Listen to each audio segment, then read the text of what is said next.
ॐ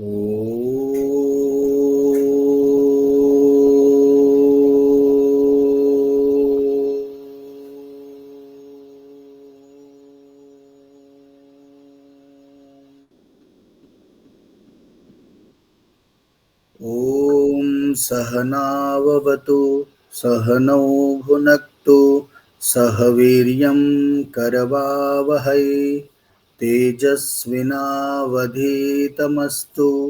मा विद्विषावहै। ॐ असतो मा सद्गमय तमसो मा ज्योतिर्गमय मृत्योर्मा अमृतं गमय। ओम शांति शांति शांति।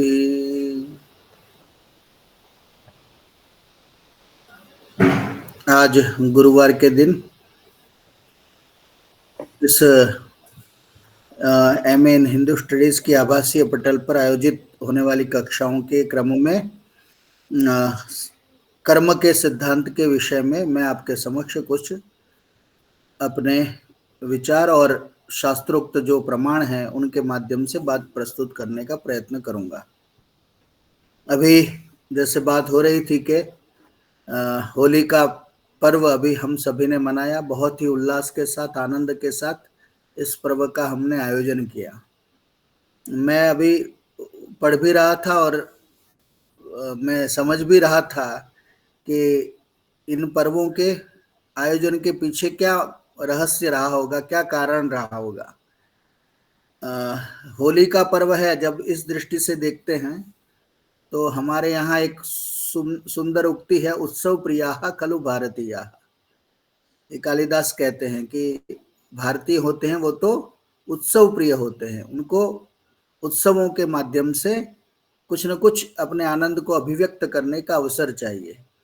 तो भारतीयों की विशेषता है, उनमें भी जो 4 पर्व आते हैं उनमें से एक पर्व होलिका को माना गया है। हमारे यहाँ 4 पर्व मुख्य रूप से माने जाते हैं, एक रक्षाबंधन, दूसरा विजयादशमी, तीसरा दीपावली और चौथा है वो होलिका। इन 4 पर्वों को मुख्य पर्वों के रूप में हम लोग मनाते हैं और इन सबका उन सबको 4 वर्णों के साथ भी जोड़ दिया है लोगों ने, यानी ब्राह्मण, क्षत्रिय, वैश्य और शूद्र। ये जो रक्षाबंधन का पर्व है वो ब्राह्मणों के लिए विशेष महत्व रखता है, विजयादशमी का पर्व क्षत्रियों के लिए, और जो दीपावली का पर्व है वो वैश्यों के लिए, और ये जो होलिका का पर्व है वो शूद्रों के लिए। ये किसी माने भेद को अभिव्यक्त करने के लिए नहीं था, लेकिन सभी वर्णों के लोग अपने उत्सवों के माध्यम से दूसरों से जुड़ाव स्थापित कर पाए, इसके लिए यह पर्व मनाया जाता था। और आप देख रहे होंगे कि जितना जो आपसी कहते हैं सामंजस्य जो होली में है वो किसी और में नहीं है। इतना खुल के, इतना प्रेम से एक दूसरे को रंग लगाकर, एक दूसरे के गले मिलकर, और वो कहते हैं होली। अब जितनी भी लड़ाई होनी थी वो होली यानी हो गई, अब हम उस लड़ाई को समाप्त करते हैं। इस भावना के साथ वो अपने जो आपसी मन मुटाव हैं उनको छोड़कर आगे बढ़ते हैं। दूसरा, इस पर्व का जो विशेष महत्व है वो ऋतु के अनुसार है। हमारे यहाँ 2 प्रकार के नवसस्येष्टि मनाई जाती है, एक शारदीय नवसस्येष्टि और दूसरी है वो वासंती नवसस्येष्टि। दीपावली है वो शारदीय नवसस्येष्टि के रूप में हम मनाते हैं, यानी शरदकालीन जो ऋतु है उस समय में जो नए अन्न उत्पन्न होते हैं उन अन्न को इष्टि यानी यज्ञ के माध्यम से देवताओं को समर्पित करके फिर खुद उनके भाग को ग्रहण करना, इसको हम नवसस्येष्टि के नाम से जानते हैं। तो एक शरद काल में हो गया, और ये होली है ये वासंती नवसस्येष्टि के रूप में मनाया जाता है, यानी वसंत ऋतु में मनाए जाने वाली नवसस्येष्टि। अभी नए अन्न है ना वो अभी पकने की तैयारी में है, अर्धपक्व होते हैं। और संस्कृत आप डिक्शनरी पढ़ेंगे तब होलक शब्द है ना उसका अर्थ ही होता है जो तृणाग्नि यानी तृण और अग्नि के माध्यम से अर्धपक्व आधा पका हुआ जो फली वाला जो अनाज है, फली जिनमें फली आती है, ऐसे अनाज को होलक कहा जाता है और उसी से होलिका शब्द निष्पन्न हुआ है। तो होलक का एक जो हम वो होली को एक वो पौराणिक कथा के अनुसार मानते हैं वो तो है, लेकिन इससे महत्वपूर्ण ये हमारे ऋतु के अनुसार, क्योंकि भारत है वो कृषि प्रधान देश है, तो कृषि को बहुत महत्व दिया गया है। उस कारण से जो नया अन्न उत्पन्न होता है उस अन्न को सबसे पहले अग्नि के माध्यम से, क्योंकि अग्नि ही है वो देवताओं तक पहुंचाने का माध्यम, तो अग्नि के माध्यम से उसको आहूत किया जाता है और फिर उसके प्रसाद को बांट कर फिर वो अपने अन्न को भरने का कार्य व अन्न को फिर काटने का कार्य शुरू करते हैं। तो हमारे यहाँ ये बहुत अच्छी परंपरा, जो हम बहुत जगह पर देखते हैं कि हर रोज वो भोग लगाते हैं भगवान को और फिर उस अन्न को ग्रहण करते हैं लोग। उस प्रकार से यह भी एक था कि भाई अग्नि के माध्यम से देवताओं को भोग लगाना, देवताओं को समर्पित करते हुए फिर खुद उसका उपयोग करना, ये हमारी भारतीय संस्कृति की एक विशेषता भी दर्शाती है। दूसरा ये पर्व है ना, ये संधि ऋतु में आता है, यानी थोड़ी गर्मी और थोड़ी ठंडी। तो इन दोनों ऋतुओं में रोग उत्पन्न होते हैं। आयुर्वेदी कहता है ऋतु संधिषु रोगा जायन्ते, ऋतुओं की जब संधि होती है तब रोग उत्पन्न होते हैं। तो रोगों से बचाव के लिए अग्नि है वो सबसे सशक्त माध्यम है, इसलिए आप देख लेंगे होलिका दहन का कार्यक्रम किया जाता है और उसके माध्यम से अपनी जो वात पित्त जो कफ आदि जो प्रकृति बढ़ गई होती है उसको एक प्रकार से शुद्धिकरण शरीर का होता है। आजकल वो प्रथा नहीं, अभी भी जाते हैं लोग, लेकिन उस तरीके से उसको नहीं स्वीकार करते हैं, बस वो पानी चढ़ाकर फिर आ जाते हैं। लेकिन वो ऐसा था कि अग्नि का साहचर्य, और पहले तो यज्ञ के माध्यम से ही ये सब कार्य होता था और यज्ञ है वो थोड़ा विस्तृत रूप से होता था, यानी सभी लोग है उसमें सम्मिलित हो सके। और दूसरा देखिए, इस समय में जो पुष्पादि बहुत उत्पन्न होते हैं, वसंत ऋतु आई है, उन पुष्पों का सदुपयोग किसके लिए होता था कि उनके रंगों से, यानी उनके जो जैसे वो क्या कहते हैं गुजराती में कहते हैं ना, वो कसुम केसुड़ा के फूल, हाँ केसुड़ा के फूल है और बहुत सारे ऐसे फूल है जिनमें से सुंदर रंग बनते हैं। तो उन रंगों को एक जगह इकट्ठा करके उसके माध्यम से लोग अपने उल्लास को व्यक्त करते थे और रोग आदि से निवृत्त हो जाते हैं। आजकल तो वो घने वो ऐसे डार्क वाले रंग लगाते हैं कि 4-5 दिन तक उतरे नहीं, वो एक इसका विकृत स्वरूप आ गया। लेकिन वो जो परंपरा थी होलिका की, यह इस प्रकार से थी। और जो पौराणिक कथा है आपको पता ही, हिरण्यकशिपु प्रहलाद को वो पहले तो समुद्र में फेंकते हैं, पर्वत से डालते हैं, लेकिन कुछ नहीं होता है। ईश्वर भक्ति, उसकी जो प्रभु विष्णु के प्रति भक्ति है वो अटल होती है और वो निर्णय करते हैं कि होलिका के माध्यम से इसको जला दिया जाए। तो होलिका वो जलती नहीं थी तो वो उसको लेकर बैठती है, लेकिन होलिका जल जाती है और प्रहलाद बच जाता है। ऐसी भी एक है और यह हमें ईश्वर भक्ति भी सिखाता है। आपके जीवन में कितनी भी बाधाएं, कितने भी संकट आए, कुछ भी हो जाए, लेकिन हमें भगवत भक्ति है उसके मार्ग से च्युत नहीं होना है। और प्रहलाद है ना, वो विशेषण है चने का भी। देखिए इसके साथ मैं इसको इस तरह से भी जोड़ता हूं क्योंकि पुराण की जो कथाएं हैं ना वो प्रतीकात्मक है, उसको आपको किसी के साथ रिलेट करना पड़ेगा। होलिका क्या हो गया, वो फली वाला अन्न, यानी आप देखेंगे कि जो चना होता है उसके चारों ओर कवर होता है।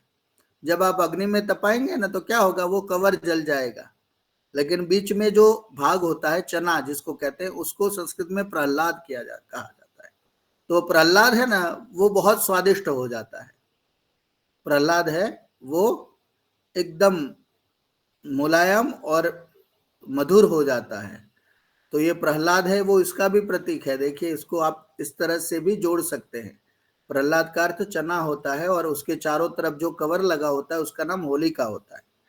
तो होलिका जल जाती है और प्रहलाद है वो रह जाता है।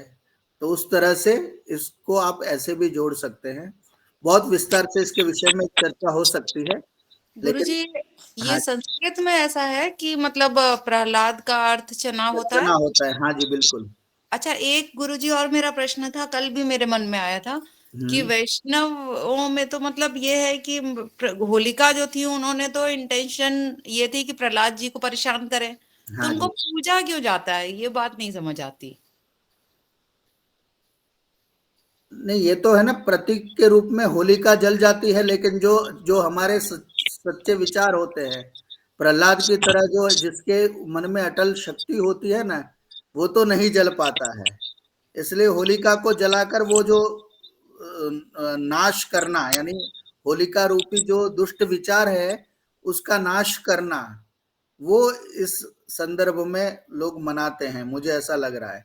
लेकिन मैं तो इसको साइंटिफिक या उसको प्रतीकात्मक रूप से देखता हूं, तो ये मुझे लगता है कि होलिका है वो चारों तरफ के कवर को कहते हैं और बीच वाला जो भाग है वो प्रहलाद है।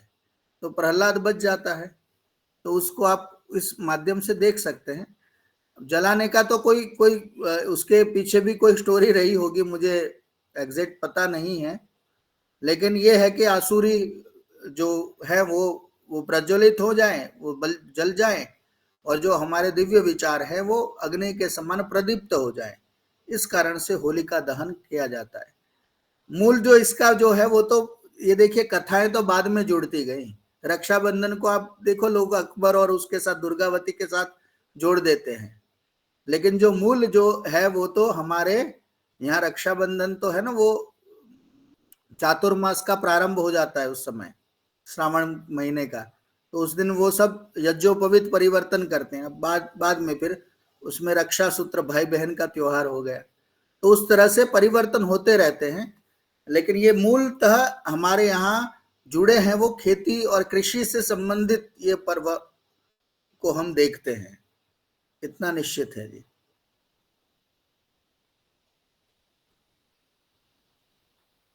ठीक है जी, अब चलते हैं अपने विषय की ओर। थोड़ी सी आप सभी लोग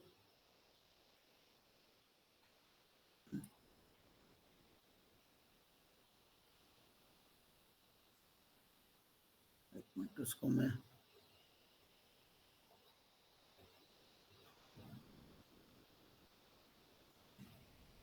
हाँ जी, पीपीटी दिखाई दे रहा है? नहीं नहीं सर। नहीं गुरुजी।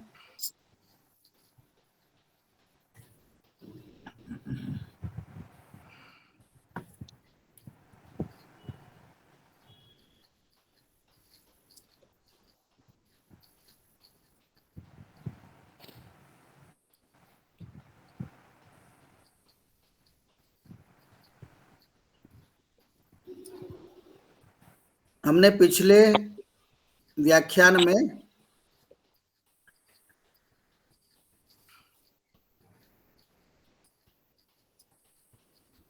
एक मिनट, मुझे शायद है ना फिर से वो पूरी पीपीटी ही खोलनी पड़ेगी, क्योंकि हमने पिछले उसमें कर्म के सिद्धांत के विषय में कुछ बातें हमने जाने कि कर्म क्या है, कर्म की उत्पत्ति कैसे होती है, कर्म कितना गहन है विषय, और कर्म के भेद कौन कौन से सामान्य रूप से होते हैं। आज हम कुछ भेदों के विषय में भी चर्चा करेंगे। उससे पहले थोड़ी सी कर्म की महत्ता के विषय में थोड़ा सा जान लेते हैं।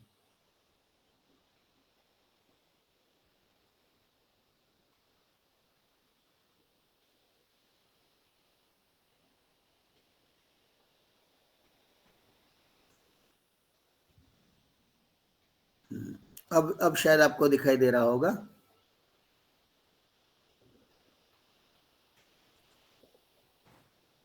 हाँ जी, दिखाई दे रहा है ना? Yes sir, yes sir, yes sir. कर्म की महिमा के विषय में हमने एक भर्तृहरि के नीति शतक से एक श्लोक लिया था। अब देखिए, हमारे शास्त्रों में बहुत जगह पर कर्म की महत्ता के विषय में उल्लेख प्राप्त होते हैं। वेदों में भी कुछ मंत्र कर्म की विशेषता को प्रदर्शित करते हुए हमें दिखाई देते हैं। उपनिषद में भी कर्म की बात है, दर्शन ग्रंथों में भी कर्म की बात है। रामायण का एक प्रसंग है, वो कर्म की बहुत महत्ता को प्रतिपादित करने के लिए बहुत मायने रखता है। वो ये वाला है, पूर्वम मया नूनम अभिप्सितानि पापानि कर्माणि असकृत कृतानि तत्राय मध्य पतितो विपाको दुखेन दुखम यदिहम विशामि। रामायण में रावण है वो मंदोदरी को कहते हैं कि मैंने जितने भी अपने इच्छा के अनुसार पाप कर्म असकृत यानी हजारों लाखों की संख्या में मैंने जो निश्चित रूप से जो पाप कर्म किए थे, उससे यह विपाक यानी उसका जो फल आज मुझे प्राप्त हो रहा है, जिसके कारण से मैं दुख से दुख की ओर प्रवेश कर रहा हूं। तो रावण को भी यह ज्ञात हो जाता है मृत्यु के समय में कि यह जो मैंने जो पाप कर्म किए हैं उसके कारण ही मुझे यह फल मृत्यु रूपी फल है, यह प्राप्त होने जा रहा है। अब देखिए एक उसके अलावा भी एक सुंदर श्लोक हमारे साहित्य में प्राप्त होता है, उत्पलस्य अरविंदस्य मत्स्यस्य कुमुदस्य च एक योनि प्रसूतानाम तेषाम गंध पृथक पृथक। उत्पल यानी कहते हैं तालाब, तालाब होता है, उसमें अरविंदस्य नहीं उत्पल होता है ना, ये उत्पल यानी कमल, कमल और मत्स्य देखिए मछली, कुमुद यानी फूल, एक योनि प्रसूता नाम, एक योनि में उत्पन्न होने वाले जितने भी हैं, देखिए कोई फूल ले लीजिए, नीलकमल ले लीजिए, कोई कमल ले लीजिए, कोई मछली ले लीजिए या पुष्प ले लीजिए, एक कुल में उत्पन्न होते हुए भी उनमें गंध है वो अलग अलग होते हैं। इसी प्रकार मनुष्य होते हैं, वो एक योनि में प्रसूत होते हैं, लेकिन उनके कर्म होते हैं वो अलग अलग, उस प्रकार के उनको फल के रूप में कर्मों का फल है वो अलग अलग रूप से प्राप्त होता है। और महाभारत में भी यह जो वचन है, विदुर जी कहते हैं, यथा धेनु सहस्रेषु वत्सो विंदति मातरम तथा पूर्वक कृतम कर्म कर्तारम अनुधावती। जिस प्रकार आप देखिए कि हजारों जो धेनुओं का, गायों का वृंद यानी कि एक बहुत बड़ा बाड़ा है जिसमें 1000 गायें हैं, उसमें जो बछड़ा होता है वो 1000 गायों में से अपनी मां को जिस प्रकार वो ढूंढ लेता है, उसी प्रकार मनुष्य के पूर्व कृतम कर्म, पहले किए हुए कर्म हैं, वो कर्तारम अनुधावती, वो कर्ता के पीछे दौड़ते जाते हैं। जैसा मनुष्य का पहला किया हुआ कर्म है उसके आधार पर वो कर्ता को ढूंढ लेता है। यानी जो कर्म है वो इतना है कि आप जो कर्म करते हैं उसका फल निश्चित रूप से मिलता है। जैसे आपने कर्म किया है वैसा ही वो कर्म है वो आपको ढूंढ लेगा उस प्रकार के फल को देने के लिए। तो इस प्रकार कर्म की महत्ता हमारे शास्त्रों में दिखाई देती है। एक बहुत सुंदर ये भी है, ब्रह्मा येन कुला लवन नियमितो ब्रह्मांड भांडो गत विष्णुर्येन महोदधौ विधृतित क्वासौ दशास्यांतक। उस तरह से कह रहे हैं कि ब्रह्मा है, उसको एक ब्रह्मा विष्णु और महेश की जो स्थिति देखते हैं आप, उसको समुद्र में सोना पड़ रहा है। ब्रह्मा है वो एक कमल के पत्र पर आसीन है, और विष्णु को भी कैसे कैसे वस्त्र धारण करते हुए कपाल में यानी कपाल रूपी पात्र में जिसको भिक्षाटन करना पड़ रहा है। ये सब कर्म के आधार पर निश्चित होता है। मनुष्य जब देवों को इस प्रकार का जब प्राप्त होता है फल, तो मनुष्यों को क्यों नहीं होगा। इस प्रकार थोड़ी उत्प्रेक्षा के माध्यम से उन्होंने कर्म की महत्ता बताई है। तस्मै नमः कर्मणे, अंतिम पद उसका ऐसा है कि ऐसे कर्म को नमस्कार है, क्योंकि वही तो ये कर्म का खेल ऐसा है कि ये सबको इस प्रकार से, देवताओं को भी ये कर्म के आधार पर, कर्म के चक्र में पर उनको भी फंसना पड़ता है और उनको ऐसे ऐसे काम करने पड़ रहे हैं। तो इस प्रकार कर्म की महत्ता के विषय में नीति शतक में बहुत सारे श्लोक हैं। उसके बाद देखिए गीता है, वो सबसे महत्व का आ जाता है। गीता में कर्म के विषय में बहुत सारी बातें हैं। उसमें कहते हैं कि क्या कर्म करना चाहिए मनुष्य को, तो कहते हैं यज्ञार्थात कर्मणोन्यत्र लोकोयम कर्म बंधन तदर्थम कर्म कौन्तेय मुक्त संग समाचर। इस संसार में यज्ञ के माध्यम से किया हुआ कर्म है ना, वही मनुष्य को बंधन में नहीं डालता है। इसलिए आप दूसरों के संग से मुक्त होते हुए हे कौन्तेय कर्म करते जाइए। इस प्रकार का उपदेश है वो गीता में श्री कृष्ण अर्जुन को प्रदान करते हैं।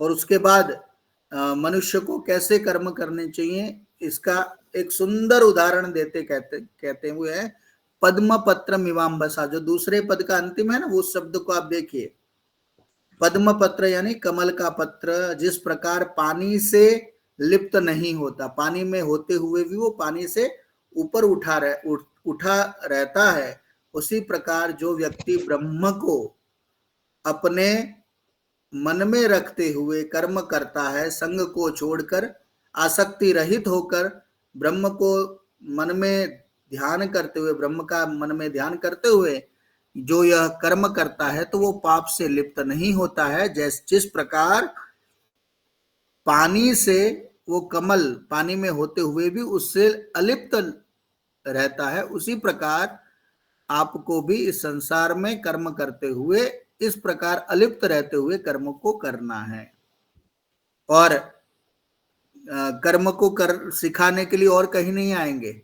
उसमें एक बहुत सुंदर उन्होंने कह दिया है, उद्धरेदात्मनात्मानम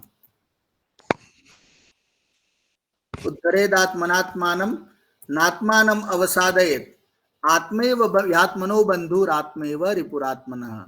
मनुष्य है, उसको अपने आत्मा का स्वयं उद्धार करना चाहिए। अपनी आत्मा को अवसादित, किसी भी तरह दुख प्रदान नहीं करना चाहिए, उनको दुखी नहीं करना चाहिए, क्योंकि मनुष्य ही अपनी आत्मा का बंधु है और अपनी आत्मा का वह शत्रु भी है। तो मनुष्य यदि चाहे तो कर्म के माध्यम से, कर्म करते हुए वह अपने आत्मा का उद्धार कर सकता है। ऐसे बहुत सारे उदाहरणों को हमारे शास्त्रों में बताया गया है।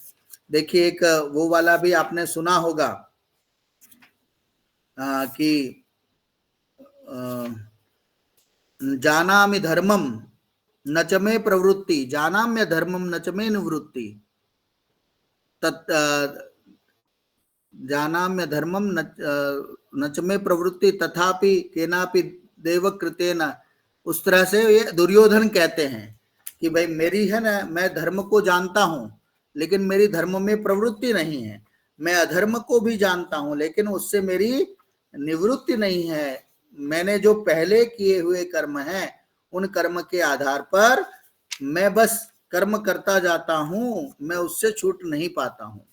तो इस प्रकार दुर्योधन भी आप देखेंगे कि दुर्योधन जैसा अधर्म का सहारा लेने वाला व्यक्ति भी अंत में तो ये कहता है कि कहीं ना कहीं मैं जानते हुए भी इन सब चीजों के पीछे पड़ा रहा और उसके पीछे जो कारण है वो है मेरे पहले किए हुए कर्म।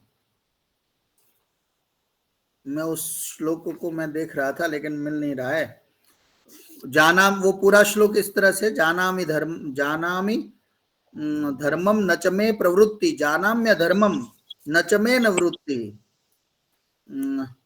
गुरुजी ये है जानामि धर्मम न च मे प्रवृत्ति जानामि अधर्मम न च मे निवृत्ति। केनापि देवेन हृदि स्थितेन, हाँ ऐसा ही है ना, केवनापि देवेन हृदि स्थितेन यथा नियुक्तोस्मि तथा करोमि जी। हाँ, जिस प्रकार कोई देवता मेरे हृदय में स्थित है वो जैसा करवाता जाता है वैसा ही मैं करता जाता हूं। इस प्रकार दुर्योधन भी इस बात को समझते हैं कि जो मैं ये कर रहा हूं, ये जानते हुए भी ये कर्म के आधार पर ही ये सब कुछ हो रहा है, मेरे पूर्वकृत कर्म है वही मुझसे ऐसा कर्म करा रहे हैं।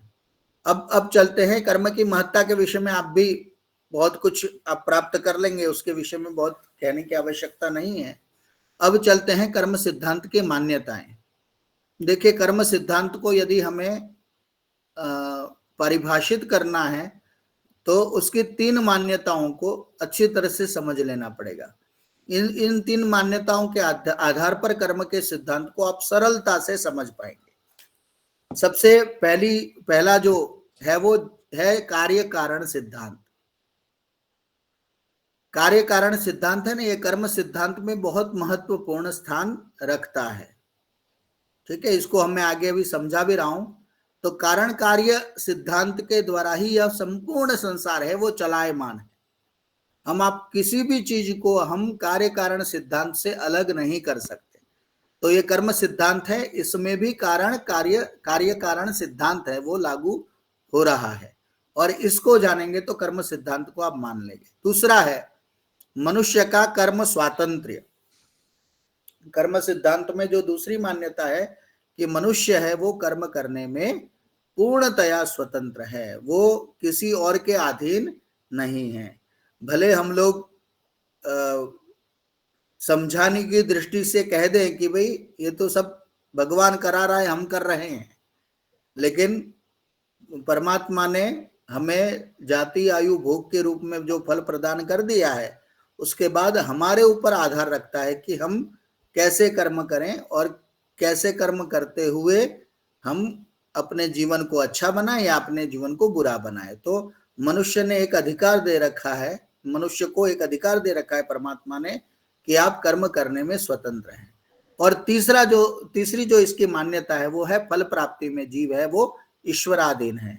आप सोच रहे हैं कि मैंने यह कर्म कर दिया तो मुझे ऐसा ही फल मिलेगा, ये जो आप धारणा बना लेते हैं, ये धारणा आपकी गलत सिद्ध होती है, क्योंकि फल प्राप्ति है वह मनुष्य के हाथ में नहीं है, वो तो ईश्वर है, वह उसके कर्मों के अनुसार उसको फल प्रदान करता है।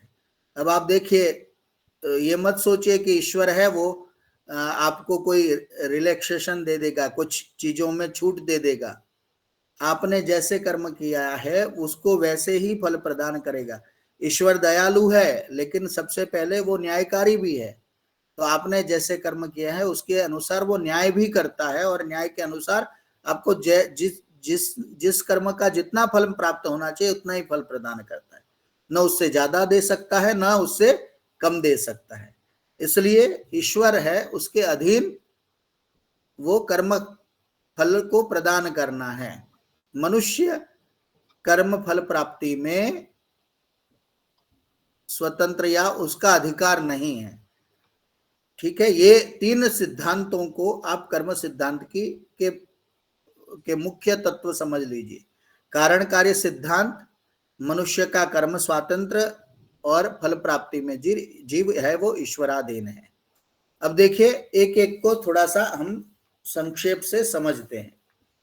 देखिए, सबसे पहली मान्यता है कि यह संपूर्ण जगत है वो इस कार्य कारण सिद्धांत से बंधा हुआ है।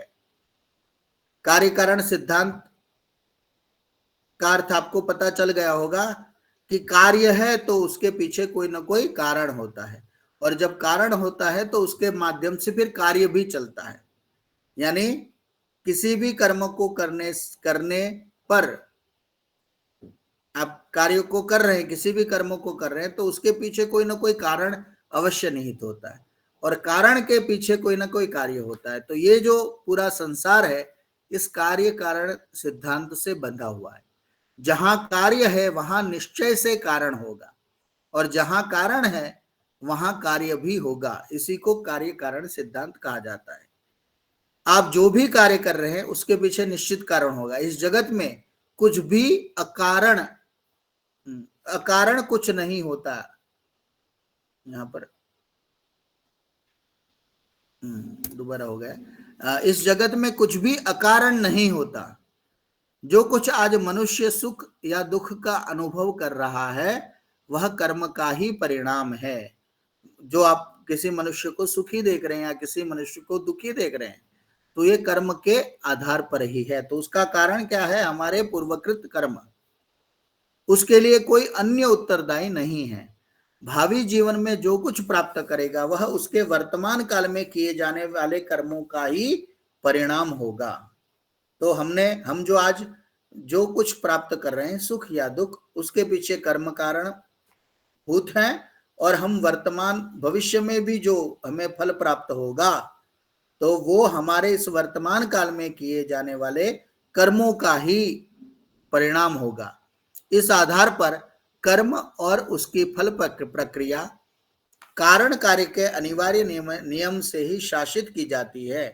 कोई इस नियम से बच नहीं सकता। यह एक कर्म सिद्धांत की पहली मान्यता है और इस मान्यता को स्वीकार करना पड़ता है, तभी हम इस कर्म सिद्धांत को स्वीकार कर पाएंगे।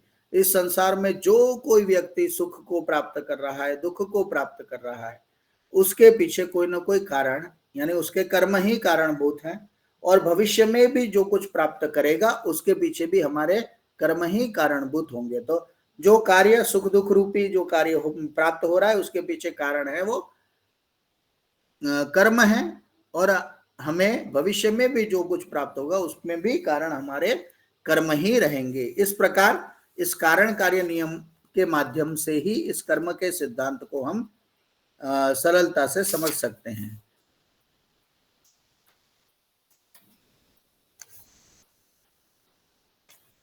जैसे किसी आप देख रहे हैं, इसको और थोड़े एक दर्शनों की श्रेणी में हम भाषा में कि घड़ा उत्पन्न होता है, उसका कारण क्या है? मिट्टी है।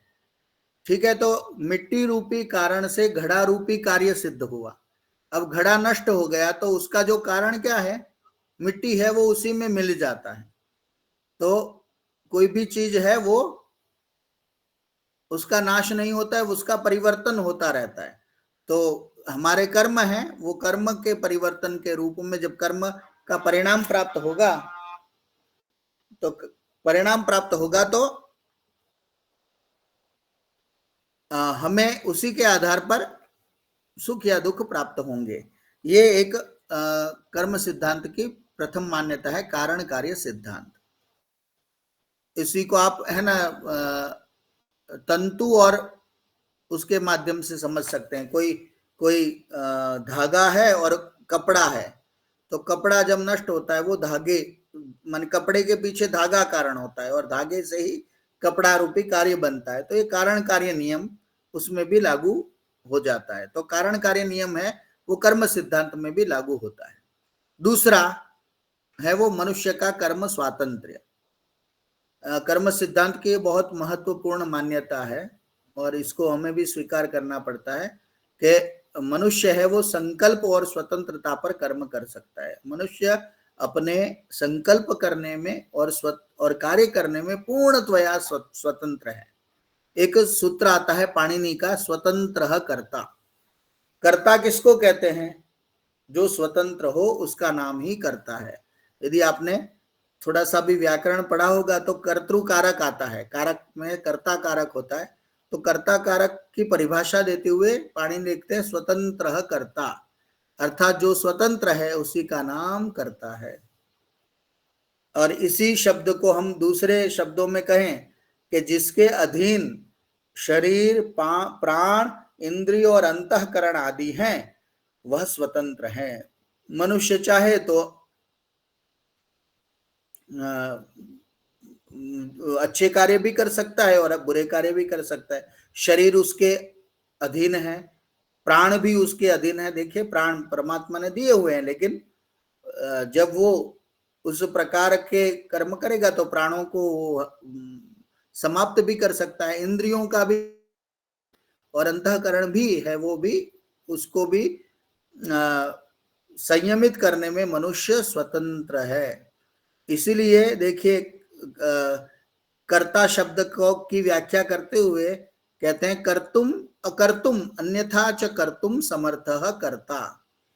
जो करने में, न करने में और अन्यथा करने में समर्थ हो, उसी का नाम कर्ता है।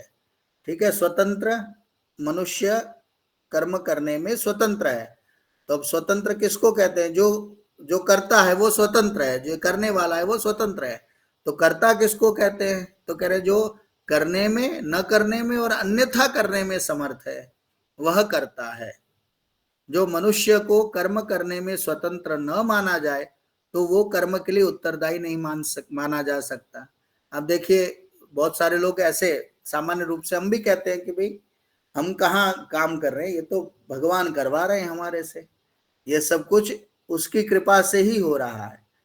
ये वाक्य सुनने में और उस तरह से एकदम सही प्रतीत होता है, लेकिन आप उस दृष्टि से देखिए, परमात्मा तो सभी को प्रेरणा प्रदान करता है। चोर चोरी करता है ना, उसको भी रोकता तो है अंदर से, लेकिन अब चोर है वो, उसको अब चोरी ही करनी है तो वो प्रेरणा प्रदान करेंगे, लेकिन उसका उसके ऊपर प्रभाव नहीं होगा। उसका चित्त है वो उस प्रकार की भावना को ग्रहण नहीं कर पाएगा, इसलिए वो चोरी में प्रवृत्त हो जाएगा। इसलिए वो चोरी आदि कार्य करता है। हम अच्छे कार्य करते हैं तो परमात्मा हमें प्रेरणा भी देता रहता है, पर बढ़ा ये अच्छा कार्य करो, तो हम उस चीज को भावना से जोड़ देते हैं, उस चीज को अंदर से हम अनुभूति करते हैं, तब हम अच्छा कार्य करने के लिए और अच्छी तरह से प्रवृत्त होते हैं। तो प्रेरणा प्रदान तो सभी को करता है, लेकिन करना है या नहीं करना है या उल्टा सीधा करना है उसको, उसके लिए तो मनुष्य है वो स्वतंत्र है। इसलिए कर्म करने में स्वतंत्र मनुष्य को माना गया है। यदि उसको नहीं माना जाता है तो वो कर्म का फल है, उसको भी वो प्राप्त नहीं कर पाएगा। अब देखिए, तो फिर किस आधार पर कर्म का फल उसे प्राप्त होगा? अब ऐसा होगा तो किस आधार पर कर्म का फल देंगे? और इसी विषय में न्याय दर्शन में एक चर्चा प्राप्त होती है। न्याय दर्शन है ना, उसमें एक बहुत सुंदर एक संवाद हुआ है, यानी प्रश्न और उसके उत्तर दिए गए हैं। उन्होंने, किसी ने कह दिया, जैसे हम भी कहते हैं ना कि पुरुषस्य कर्मणाम वैकल्यम दर्शनात्, मनुष्य के कर्मों में जो कुछ हम अलग अलग चीजें देखते हैं उनके पीछे का कारण तो परमात्मा है। यानी हमारे कर्म है उससे कुछ नहीं होता है, सब कुछ जो सुख या दुख हमें प्राप्त होता है वो तो हमें ईश्वर प्रदान करता है, कर्म से कुछ नहीं होता है। तो इसी चीज को दूसरे एक सूत्र, वहां पर एक सूत्र वहां पर दिया है उन्होंने, ईश्वरः कारणम पुरुष कर्म कर्मा फल्य दर्शनात्। ईश्वर है वो कारण रूप होता है, क्योंकि पुरुष के कर्म है, उसके फल है वो, हमें फलों में जो विभिन्नता दिखाई देती है उसके कारण से वो ईश्वर है, वही इस सभी हमारे कर्मों का देने वाला है, कर्मों को प्रदान करने वाला है, सुख दुख आदि का। अब वो कह रहे हैं कि चलिए फिर उसी सूत्र को आगे कह रहे हैं कि जिस प्रकार पुरुष कर्मा भावे फलाभिव्यक्ते है, ईश्वर भी फल यदि प्रदान करता है तो उसके पीछे कोई ना कोई कर्म तो होना चाहिए। तो ईश्वर कर्म के बिना सुख या दुख अपनी इच्छा से दे सकता है, ऐसा कभी भी नहीं हो सकता। ईश्वर कर्म फल का दाता, आप एक ईश्वर को तो कर्म फल को देने वाला मान रहे हैं, और दूसरे शब्दों में कह रहे हैं कि ये सब कुछ कर्म करवा रहा है वो ईश्वर ही है। जब ईश्वर ही करवा रहा है तो ईश्वर क्यों किसी को सुख या दुख इस प्रकार से देगा? वही सब कुछ करवा रहा है तो उसको फल देने की जरूरत नहीं है, लेकिन फल प्राप्त होता है तो उसके पीछे कारण क्या है कि मनुष्य है, मनुष्य जैसा कर्म करता है उसी को उसी प्रकार से फल है वो ईश्वर प्रदान करता है। इसलिए आप देखें तो वो दोनों कह रहे हैं कि वो ईश्वर है ना, वो हेतु भी है और अहेतु भी है। ईश्वर है वो कर्म फल को प्रदान करने में एक प्रकार से हेतु भी है, क्योंकि वो कर्म फल प्रदान करता है, और अहेतु है, नहीं करता है क्योंकि वो नहीं कर रहा है, उसके कर्म है वो उसको फल प्रदान करवा रहे हैं। इसलिए वहां पर ईश्वर को हेतु और अहेतु दोनों माना गया है। ये आप न्याय दर्शन को पढ़ेंगे तो इस विषय पर कर्म के विषय में ऐसी चर्चा वहां पर प्राप्त होती है कि भाई मनुष्य जैसा कर्म करता है उसी का फल ईश्वर प्रदान करता है। इस कारण से मनुष्य को फल प्रदान करने के कारण से ईश्वर है वो इस कर्म में कर्म फल की प्राप्ति में हेतु है, लेकिन वो कर्म फल प्रदान कर रहा है, उसके पीछे मनुष्य के कर्म निहित है, इसलिए हेतु होते हुए भी वह अहेतु भी है। इसी चीज को वेदांत दर्शन में जीवन का कर्म स्वातंत्र्य के नाम से कहा जाता है। जो वेदांत दर्शन की चर्चा हमने पहले की थी कि न वैधर्म सापेक्षा तथा ही प्रदर्शयति, ये संसार में जो कुछ आपको विषम दिखाई दे रहा है उसके पीछे कोई ना कोई कर्म ही निहित होता है। तो ये कर्म सिद्धांत की दूसरी मान्यता है वो इस प्रकार की है कि मनुष्य है वो सभी कर्म करने में स्वतंत्र है, ईश्वर है उसको फल प्रदान करता है, कर्म में कोई बाधा उत्पन्न नहीं करता है। और ऋग्वेद के एक मंत्र में इसी बात को बताया है, द्वा सुपर्णा सयुजा सखाया समानम वृक्षम परिशस्व जाते तयोरन्यः पिप्पलम स्वादुअत्ति अनशनन अन्यो अभिचाकशीति। यह जो वचन है ये श्वेता स्वत्रोपनिषद में भी प्राप्त होता है। देखिए कितना सुंदर वर्णन प्राप्त है वहां पर। द्वा सुपर्णा, सुंदर पंख वाले, दो सयुजा, साथ रहने वाले, सखाया, समान मित्र, और समानम वृक्षम परिशस्व जाते, और एक ही समान वृक्ष को परिशस्व जाते, दोनों वो उस पर बैठे हुए हैं। दो अच्छे पंख वाले साथ रहने वाले मित्र एक ही वृक्ष पर आश्रित होकर रह रहे हैं, जिसमें तयोरन्यः पिप्पलम स्वादुअत्ति, उसमें से जो एक पक्षी है वो स्वादु पिप्पलम, अच्छे अच्छे पिप्पलम, जो पिप्पल नाम का जो फल होता है, मधुर फल होता है, ऐसे स्वादु पिप्पल फल को वो अत्ति उसको खा रहा है। अनशनन अन्यो अभिचाकशेति, जबकि जो दूसरा है वो अनशनन न खाता हुआ अभिचाकशेति उसको देखता रहता है। तो यहाँ पर आप स्पष्ट रूप से जान पाएंगे कि जो कर्म का फल है वो एक जो पक्षी है वो जीव रूपी पक्षी प्राप्त करता है, और जो दूसरा है वो ईश्वर उसके कर्मों को देखता रहता है। वहां पर अभिचाकशीति को कहते हैं एक टक देखता रहता है। ऐसे सामान्य देखना में और अभिचाकशीति में यह अंतर है, ये सामान्य रूप से देख लिया, लेकिन अभिचाकशीति का अर्थ होता है एक टक होकर, थोड़ा सा भी हलन चलन किए बिना उस पक्षी के जो कर्म हैं उन सबको वो देखता रहता है अच्छी तरह से, और उसी प्रकार से उसको फल प्रदान करता है। तो ये कर्म सिद्धांत की जो दूसरी मान्यता है कि मनुष्य है वो कर्म करने में पूर्णतया स्वतंत्र है। तीसरी जो मान्यता है वो है फल प्राप्ति में जीव ईश्वराधीन है। फल को प्राप्त करना हो तो जीव है वो स्वतंत्र नहीं है, उसको ईश्वर के अधीन रहना पड़ता है। इस मान्यता के आधार पर कर्म के फल प्राप्त करने में मनुष्य स्वतंत्र न होकर परमात्मा के अधीन होता है। कर्म फल को प्रदान करना ईश्वर का कार्य है। ईश्वर मनुष्य को उसके कर्म के आधार पर जाति, आयु, भोग और सुख दुख आदि फल प्रदान करता है। ठीक है, जैसे कर्म होंगे उस प्रकार से जाति, आयु, भोग और सुख दुख आदि प्रदान करेगा। हम उस कर्म फल का विवेचन भी अगले वर्गों में करेंगे, लेकिन जो फल प्राप्ति है उसमें ईश्वर है, उसके अधीन जीव होता है। देखिए कर्म के फल है ईश्वर दो प्रकार के प्रदान करता है। एक दृष्ट जन्म वेदनीय, इस जन्म में जाने वाले, दृष्ट यानी देखे हुए, जन्म इस जन्म में, वेदनीय यानी जिसको हम समझ सकते हैं। इस जन्म में समझे जाने वाले, दिखाई देने वाले जो फल हमें प्राप्त होते हैं उसको हम कहेंगे दृष्ट जन्म वेदनीय।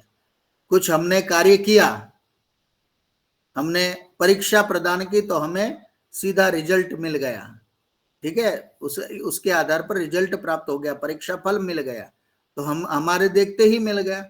कुछ चीजें ऐसी होती हैं हम कार्य करते हैं लेकिन उसका फल दिखाई नहीं देता है, तो उसका फल जो दिखाई नहीं देता है और हो सकता है वो इस जन्म में न भी प्राप्त हो, अगले जन्म में प्राप्त हो, तो ऐसे कर्मों को अदृष्ट जन्म वेदनीय कहा जाता है।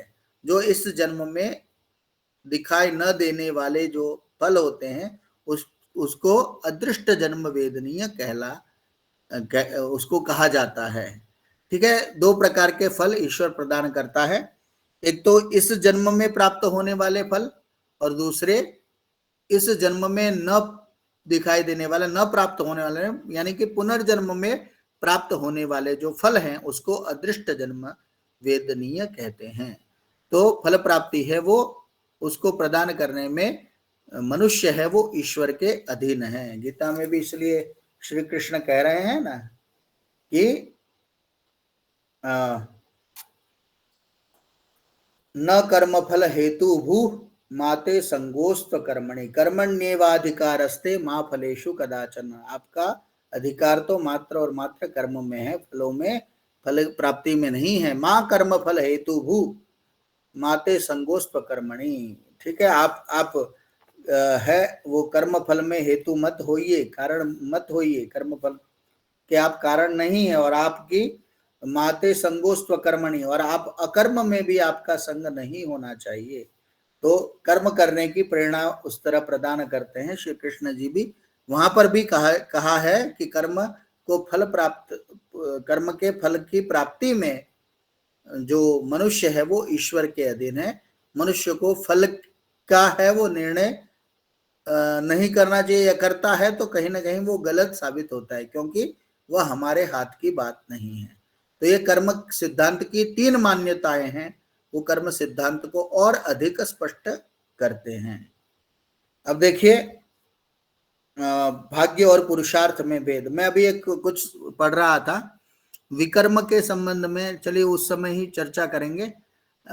एक उससे संबंधित मैं दृष्टांत भी कहीं पढ़ रहा था, तो विकर्म कैसे होता है, अकर्म कैसे होता है, तो उस संदर्भ में मैं बात करूंगा। लेकिन कर्म है वो हम बहुत जगह पर ऐसा हो जाता है कि हम जब कर्म करते हैं तो बहुत सारे कर्मों को हम भाग्य पर छोड़ देते हैं कि चलो ये नहीं हो रहा है तो छोड़ दो, हमारे भाग्य में नहीं है, और ऐसे लोगों को भाग्यवादी कहा जाता है। और जो पुरुषार्थ पर ही विश्वास रखते हैं और वो भाग्य को मानते हैं लेकिन पुरुषार्थ के आधार पर मानते हैं, उसको पुरुषार्थवादी कहा जाता है।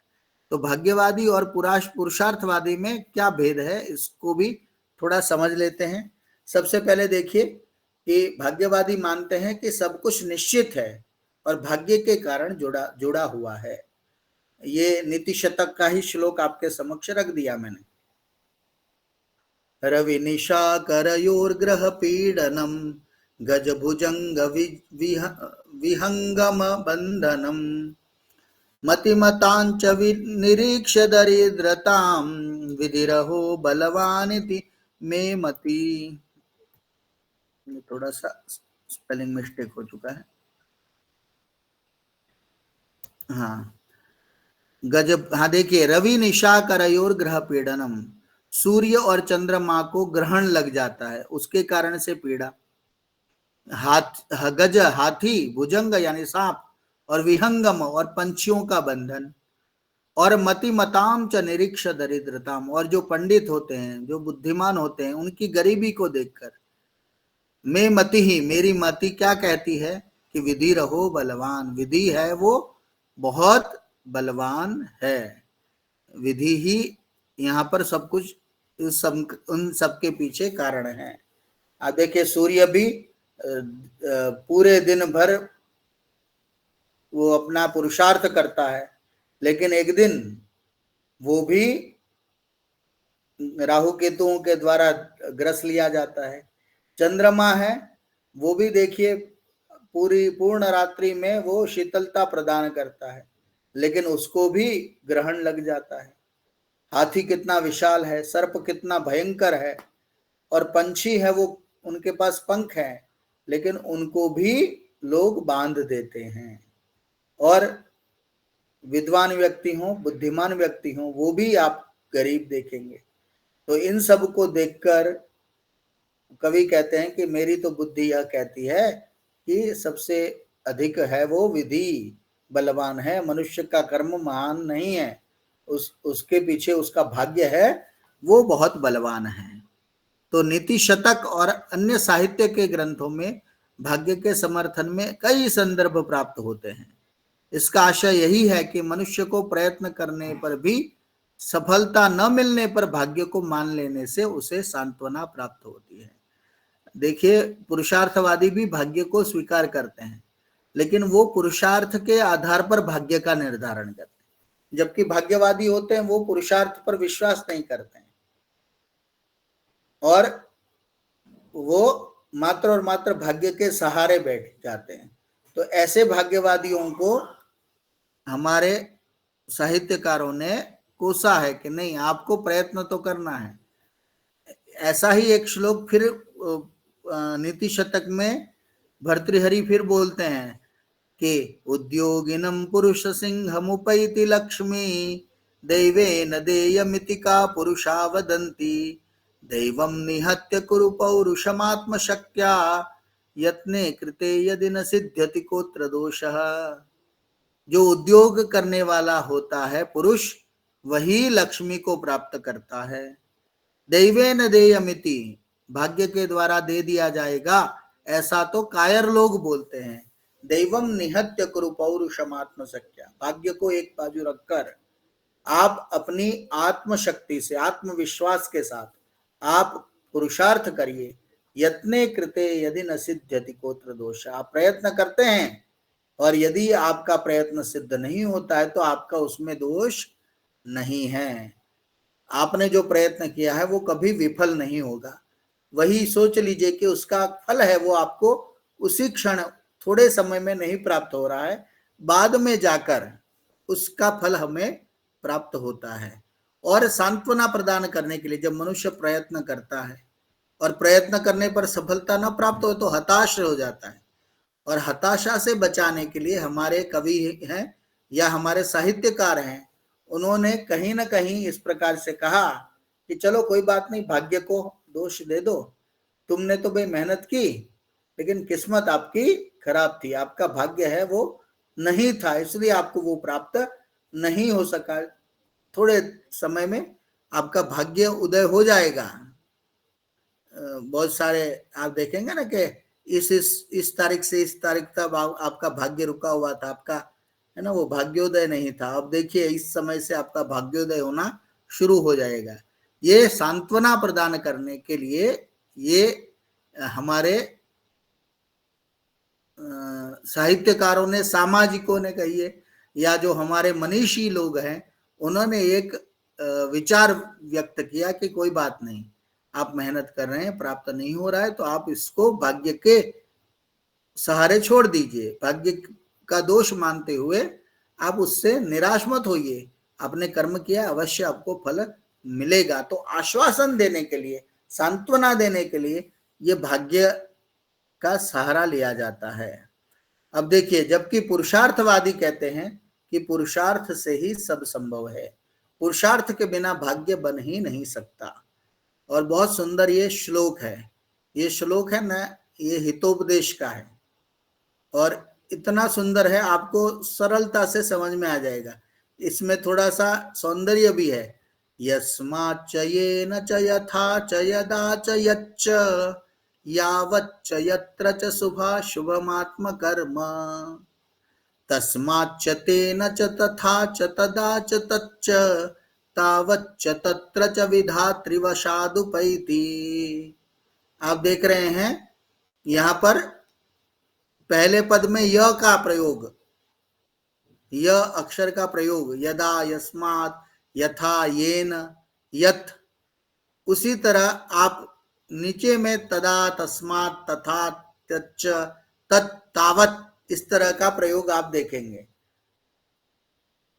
इसका अर्थ यह है कि जिस कारण से जिसके करने से, जिस प्रकार से, जिस समय में, जिस काल तक और जिस स्थान में जो भला या बुरा अपना कर्म है, उसी कारण से, उसी के द्वारा, उसी प्रकार से, उसी समय में, वही कर्म उसी काल तक, उसी स्थान में प्रारब्ध के वश से मनुष्य पाता है।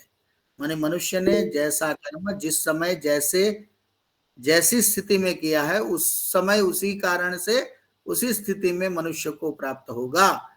तो मनुष्य के कर्म हैं वही उसके फल प्रदान करने में कारणभूत होते हैं। इसीलिए कर्म की गति बलवान होती है। जिसे हम भाग्य कहते हैं वह पूर्व काल में किए गए कर्म का ही फल है। हमारे यहाँ एक कर्म का विभाजन करते हैं ना, तो एक प्रारब्ध, उसका भेद आता है। प्रारब्ध का अर्थ होता है भाग्य, प्रारब्ध का अर्थ होता है प्रारंभ ऐसे तो, लेकिन भाग्य को भी प्रारब्ध कहा जाता है। तो हमें पुनर्जन्म में जाति, आयु, भोग के रूप में जो कुछ हमें ईश्वर, ठीक है, अपने कर्म के अनुसार जो हमें प्रदान करता है, वो भाग्य के रूप में हमको प्राप्त होता है। इसलिए भाग्य को हम प्रारब्ध के रूप में देखते हैं और पूर्व काल में किए हुए कर्म का वह फल है। कर्म का ही दूसरा नाम पुरुषार्थ है। आप देखिए बहुत जगह पर कर्म कहेंगे ना, तो उसी शब्द को उद्यम, उसी को उद्योग और उसी को पुरुषार्थ इस नाम से भी कहा जाता है। यानी पुरुषार्थ का ही दूसरा नाम कर्म और कर्म का ही दूसरा नाम पुरुषार्थ है। कर्म करने में स्वतंत्रता की अनुभूति ही पुरुषार्थ कराता है।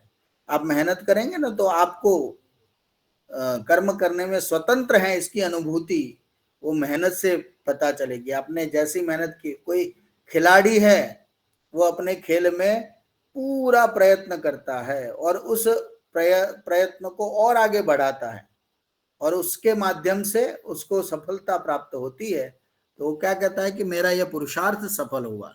तो वो स्वतंत्रता है, वो की अनुभूति यह पुरुषार्थ ही करवाता है। पूर्व जन्म का किया गया कर्म ही प्रारब्ध के नाम से पुनर्जन्म में प्राप्त होता है। उसी को हम अन्य शब्दों में भाग्य कह सकते हैं। अतः भाग्य और पुरुषार्थ में भेद होते हुए भी भेद नहीं है। आप देखिए, पुरुषार्थ है वो भी हमारे कर्म करने को कह रहे, और भाग्य है वो भी हमारे पुरुषार्थ का फल है, वो भाग्य के रूप में प्राप्त होता है। तो सामान्य रूप से भेद दिखाई देता है, लेकिन वास्तव में दोनों के बीच में अभेद है, भेद नहीं है।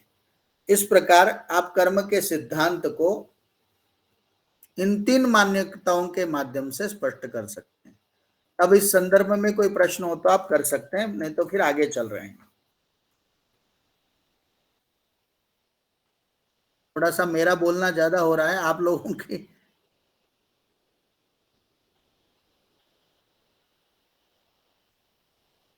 इस संदर्भ में कोई प्रश्न हो तो आप कर सकते हैं।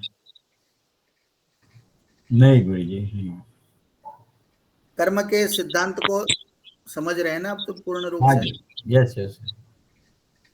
हाँ जी, क्षिप्रा जी आप कुछ? नहीं गुरुजी, अच्छा चल रहा है, अभी कोई प्रश्न है नहीं।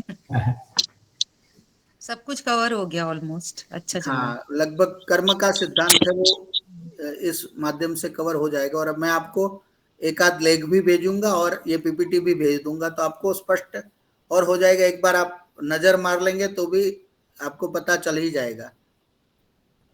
जी गुरुजी, मुझे कुछ पूछना था। हाँ जी, बोलिए जी, वो हमने पढ़ा था ऐहिक फल और आमुष्मिक फल, वो भी यही है ना? देखिए, ऐहिक फल है ना, ये इस लोक के फल होते हैं। आमुष्मिक यानी परलोक में प्राप्त होने वाले फल। आप ऐहिक को मानी इस जन्म के साथ जोड़ लीजिए। इस जन्म में प्राप्त होने वाले जो फल होते हैं वो ऐहिक है, और जो पुनर्जन्म में यानी परलोक, हमारी आत्मा है वो जब शरीर से निकल जाती है तो वो परलोक गमन करती है। तो उस समय जब पुनर्जन्म प्राप्त होता है, उस समय जो उसको फल प्राप्त होता है उसको आमुष्मिक फल कहा जाता है। जी गुरुजी, ठीक है। गुरुजी एक सवाल मेरा ये है कि कई बार कर्मों का विभाजन ना कई ढंग से करते हैं। हाँ जी। तो ये मैं समझना चाहती हूँ कि कहीं पर कहते हैं कि 5 प्रकार के कर्म होते हैं, निष्काम और जिसे हमने अभी पढ़ा था ना प्रारब्ध कर्म और इस तरह के, और फिर भगवत गीता में 3 तरह के बता दिए, कर्म, अकर्म, विकर्म। तो अगर कभी विभाजन पर सवाल आए कि कर्म के कितने विभाजन है या कितने तरह के कर्म है, तो क्या लिखना सही होगा? देखिए, वो कर्म का भेद है, वो मैं चला ही रहा हूं। इसमें क्या है, मूल कर्म के जो भेद होते हैं वो सभी शास्त्रों ने अपनी दृष्टि से किए। कहीं कहीं पर फल प्राप्ति की दृष्टि से जब करते हैं ना तो उसका भेद अलग हो जाता है। कहीं पर आप गुणों के आधार पर करते हैं तो कर्म का फल अलग प्राप्त हो जाता है। कहीं पर आप है ना उसको क्या कहेंगे, विधि और निषेध के रूप में कर्मों को देखेंगे ना तो उसका विभाजन अलग होगा। तो मुख्य रूप से हम माने तो एक शुभ और अशुभ और कुछ शुभाशुभ कर्म, इसको और संक्षेप में कहें तो एक होते हैं पाप कर्म और एक होते हैं पुण्य कर्म। 2 प्रकार के कर्म उसको मान लेंगे हम। और गुरुजी जो काम में और निष्काम होते हैं वो सकाम और निष्काम कर्म है। अब वो देखिए, वो है ना, वो सकाम और निष्काम कर्म है ना, वो जो सुकर्म होते हैं ना, सत्कर्म होते हैं, उनके आधार पर होते हैं। अब कर्मों की भी श्रेणी होती है, कुछ तो होते हैं अच्छे कर्म। अब देखिए, श्रेय और प्रेय हैं, तो श्रेय कर्म भी अच्छा है और प्रेय कर्म भी अच्छा है। तो उस आधार पर कुछ माने अच्छे कर्मों के भेद लोगों ने कर दिए, कुछ लोगों ने संपूर्ण कर्मों के भेद कर दिए, एक शुभ कर्म और अशुभ कर्म। अब सकाम और निष्काम है ना, वो अच्छे कर्मों के ही 2 भेद हैं। उसको भी, सकाम निष्काम को भी हम आगे आपको और समझाऊंगा। मुझे भी, मैं जब ये कर्म विकर्म और अकर्म के बारे में पढ़ रहा था, मुझे 3-3 4-4 मंतव्य प्राप्त हुए, उसको भी मैं आपके समक्ष प्रस्तुत करूंगा। अभी कर्म के भेद को ही ले लेते हैं, आपको फिर प्रश्न हो तो मुझे कर लीजिएगा। जी गुरु। ठीक है जी, ठीक है, कर्म के भेद को ले लेते हैं।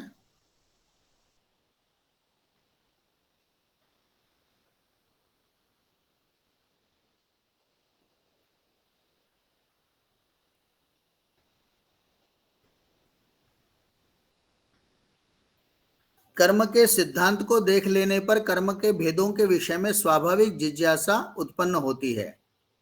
जिस प्रकार कर्म का रहस्य गहन है, वैसे ही उसके भेदों का वर्गीकरण करना भी उतना ही जटिल है। जो आपका प्रश्न था वो मैंने यहाँ रख ही दिया था। फिर देखिए किस प्रकार भेद करेंगे, तो नहीं कश्चित क्षणमपि जातु तिष्ठत्य कर्मकृत, इस गीता के वचन को तो ले ही लेते हैं। प्रातः से रात्रि पर्यंत प्रतिक्षण किए जाने वाले कर्मों को किस श्रेणी में गिना जाए, यह निर्धारण हमारे ऋषि मुनियों ने अलग अलग प्रकार से किया है। इसको हम इस प्रकार से देख सकते हैं। ठीक है, प्रातः काल से लेकर रात्रि पर्यंत जितने भी प्रतिक्षण हम कर्म करते हैं, दिन में 24 घंटे हम कुछ न कुछ कर्म करते हैं, अब उनको हम किस श्रेणी में लेंगे, ये बहुत बड़ा प्रश्न हो जाता है। तो उसका निर्धारण भी अलग अलग प्रकार से हमारे ऋषि मुनियों ने किया है। अब इसको हम इस प्रकार से देख सकते हैं।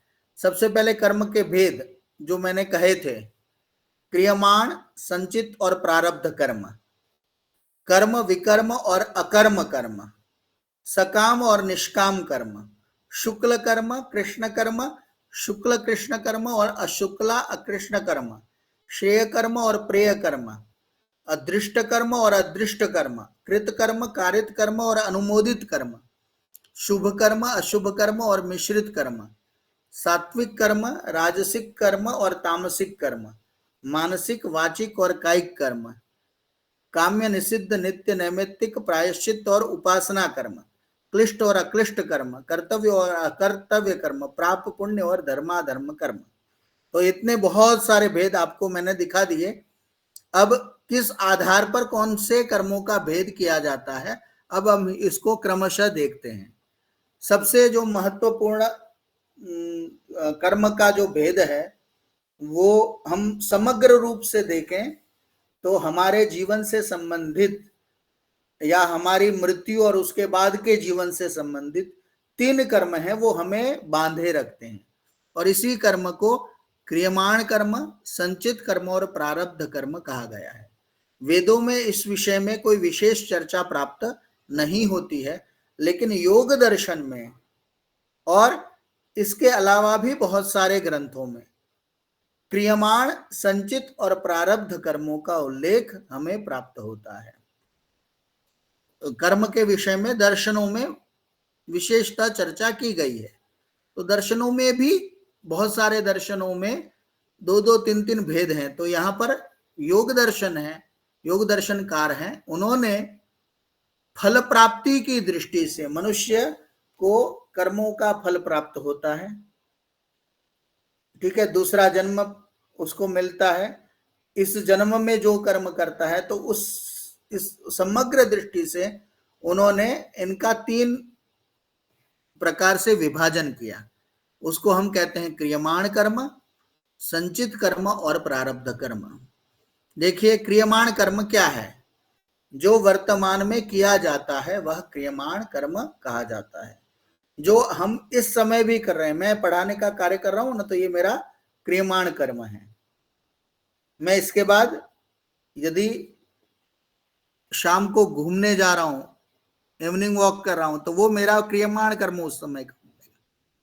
और मैं कल सुबह उठकर फिर विद्यालय, महाविद्यालय को, कॉलेज को जा रहा हूं, तो वो मेरा क्रियमाण। जिस समय हम जो क्रिया कर रहे हैं, वो सारी क्रिया, वर्तमान में की जाने वाली सारी क्रियाएं हैं, वो क्रियमाण कर्म के रूप से कही जाती हैं। तो मनुष्य वो क्रियमाण कर्म अनवरत रूप से करता है। कुछ उसके फिर भूतकाल हो जाते हैं और कुछ कर्म उसके भविष्य को निर्धारित करते हैं। तो ये क्रियमाण कर्म है ना, ये सभी के आधार रूप है। क्रियमाण कर्म भी संचित और प्रारब्ध कर्म की आधार भूमि है। हमें जो 2 प्रकार के फल प्राप्त होंगे, संचित और प्रारब्ध, वो दोनों कर्म हमें जो प्राप्त होंगे उसकी आधार भूमि है हमारे क्रियमाण कर्म। इसलिए है ना, चाणक्य ने एक बहुत सुंदर एक श्लोक लिखा था, गते शोको न कर्तव्यः भविष्यम नैव चिंतयेत वर्तमानेन कालेन प्रवर्तन्ते विचक्षणाः। यह है ना चाणक्य नीति का श्लोक है। गते शोको न कर्तव्य, जो बीत गया है उसका बहुत शोक मत करिए। भविष्यम नैव चिंतयेत, आप भविष्य की भी बहुत चिंता मत करिए। जो विचक्षण यानी जो बुद्धिमान लोग होते हैं, वो वर्तमानेन कालेन, वो वर्तमान काल के द्वारा ही प्रवर्तन्ते, अपनी सारी प्रवृत्तियां करते हैं। तो इस प्रकार वर्तमान जो काल में किए जाने वाले कर्म हैं, वो सबसे महत्वपूर्ण है। आपका भूतकाल और भविष्य काल इसी वर्तमान काल के साथ जुड़ा हुआ है। इसी से संचित कर्म और प्रारब्ध कर्म की प्राप्ति का निर्धारण होता है। यही कर्म सबसे महत्वपूर्ण है। आगामी जन्म की दृष्टि से देखा जाए तो जन्म से जो क्रियमाण कर्म है, वह आगामी जन्म के संचित और प्रारब्ध कर्म बनेंगे।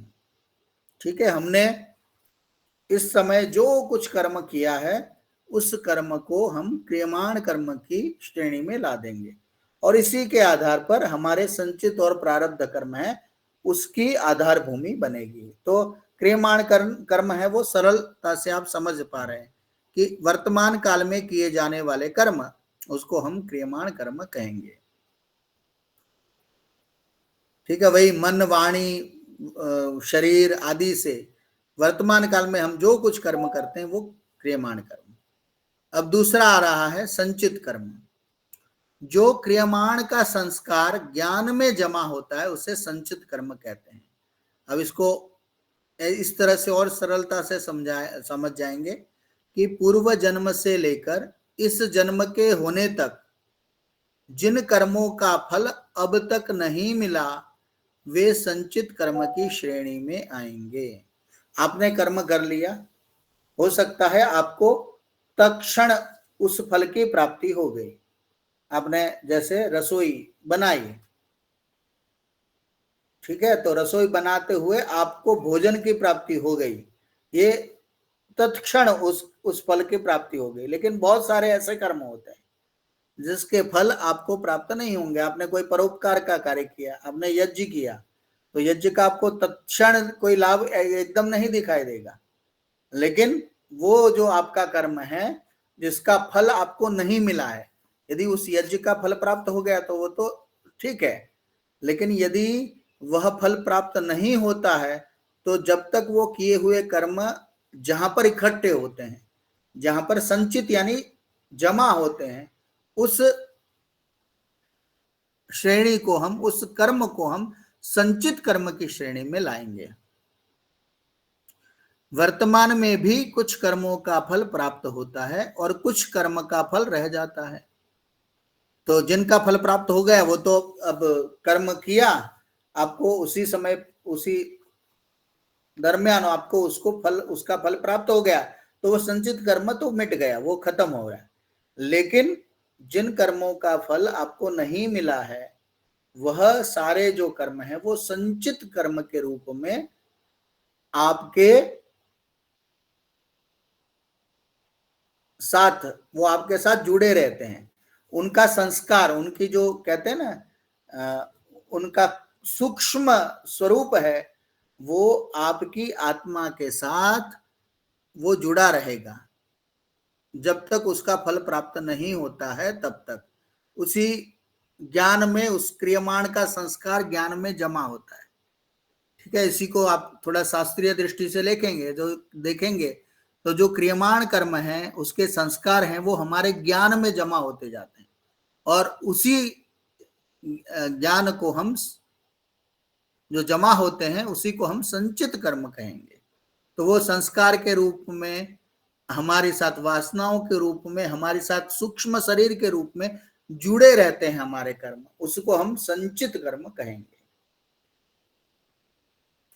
और तीसरा जो कर्म है वो प्रारब्ध कर्म है। जो पूर्व किए गए कर्मों के सुख दुख रूप फल का भोग किया जाता है उसको प्रारब्ध कर्म कहते हैं। ठीक है, जो पहले किए हुए कर्म हैं वो जो संचित रखे हुए थे, अब संचित कर्म है वो हमें सुख या दुख रूपी फल की प्राप्ति करा रहे हैं, वो सुख या दुख रूपी फल को दे रहे हैं, और उसी का भोग जब किया जाता है तो उसको हम प्रारब्ध कहते हैं।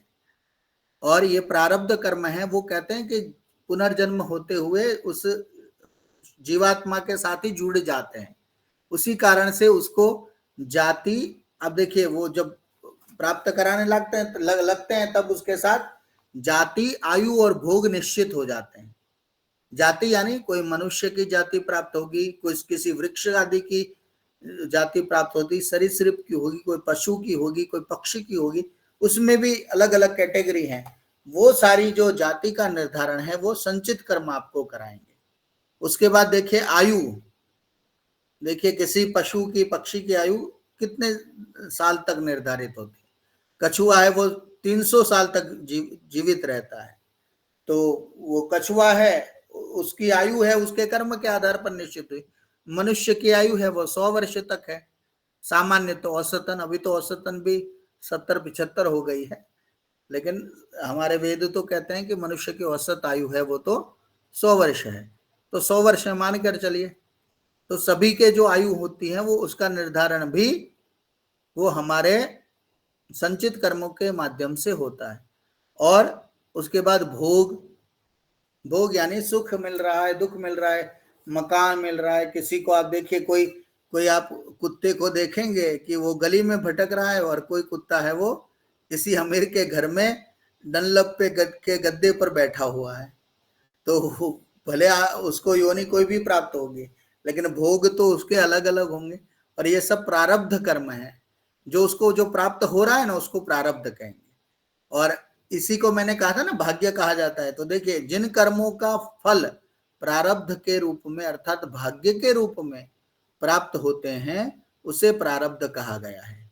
वैसे प्रारब्ध का अर्थ होता है प्रारंभ, शुरू किया हुआ, है ना, प्रारब्धम हम कहते हैं ना, प्रारब्धम यानी प्रारंभ हो गया।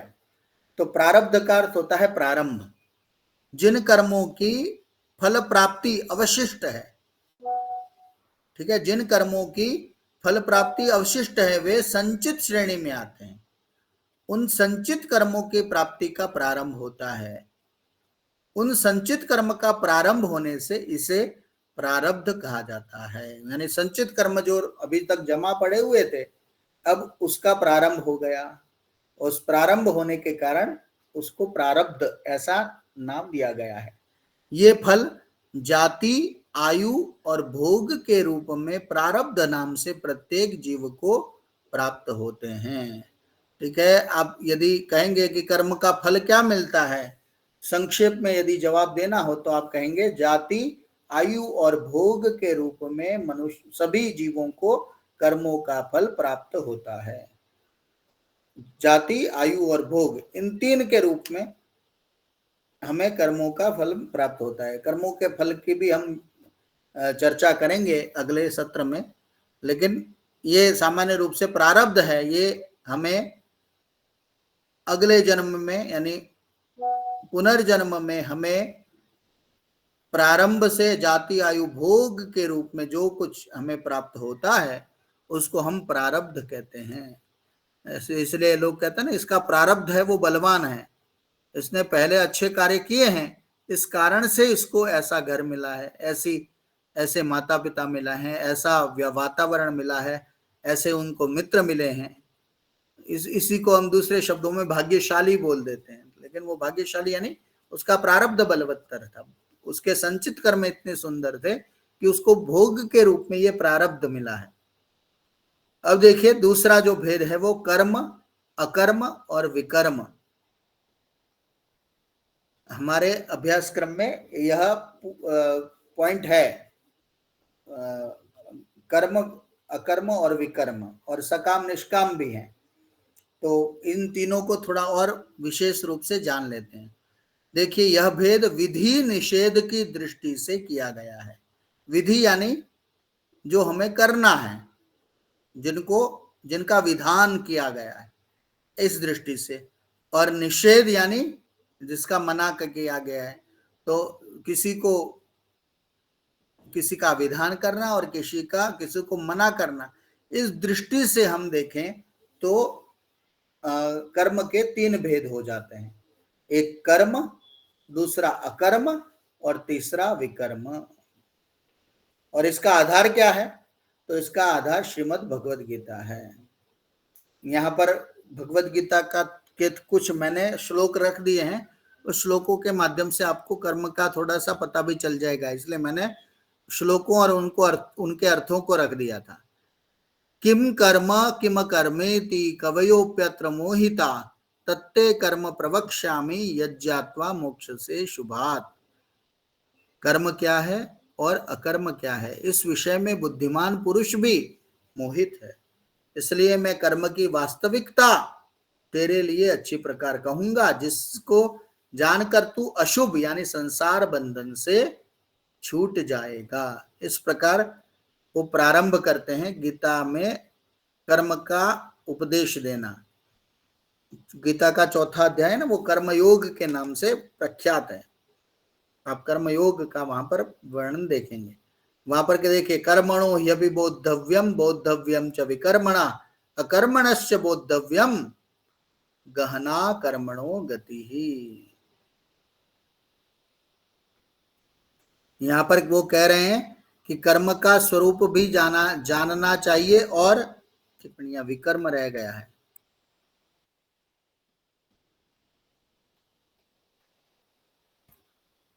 और विकर्म और अकर्म का भी,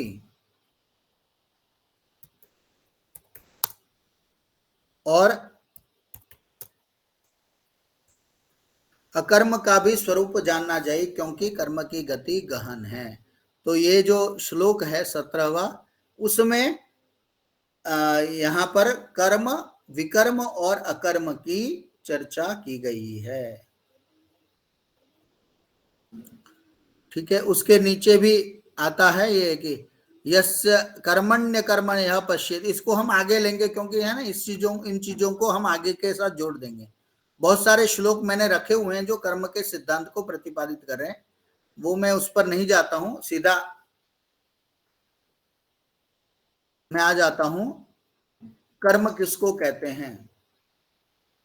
देखिए, कर्म यानी प्रिस्क्राइब्ड एक्शन, जिन कर्मों का विधान वेदादि शास्त्रों में किया गया है वे कर्म की श्रेणी में आते हैं।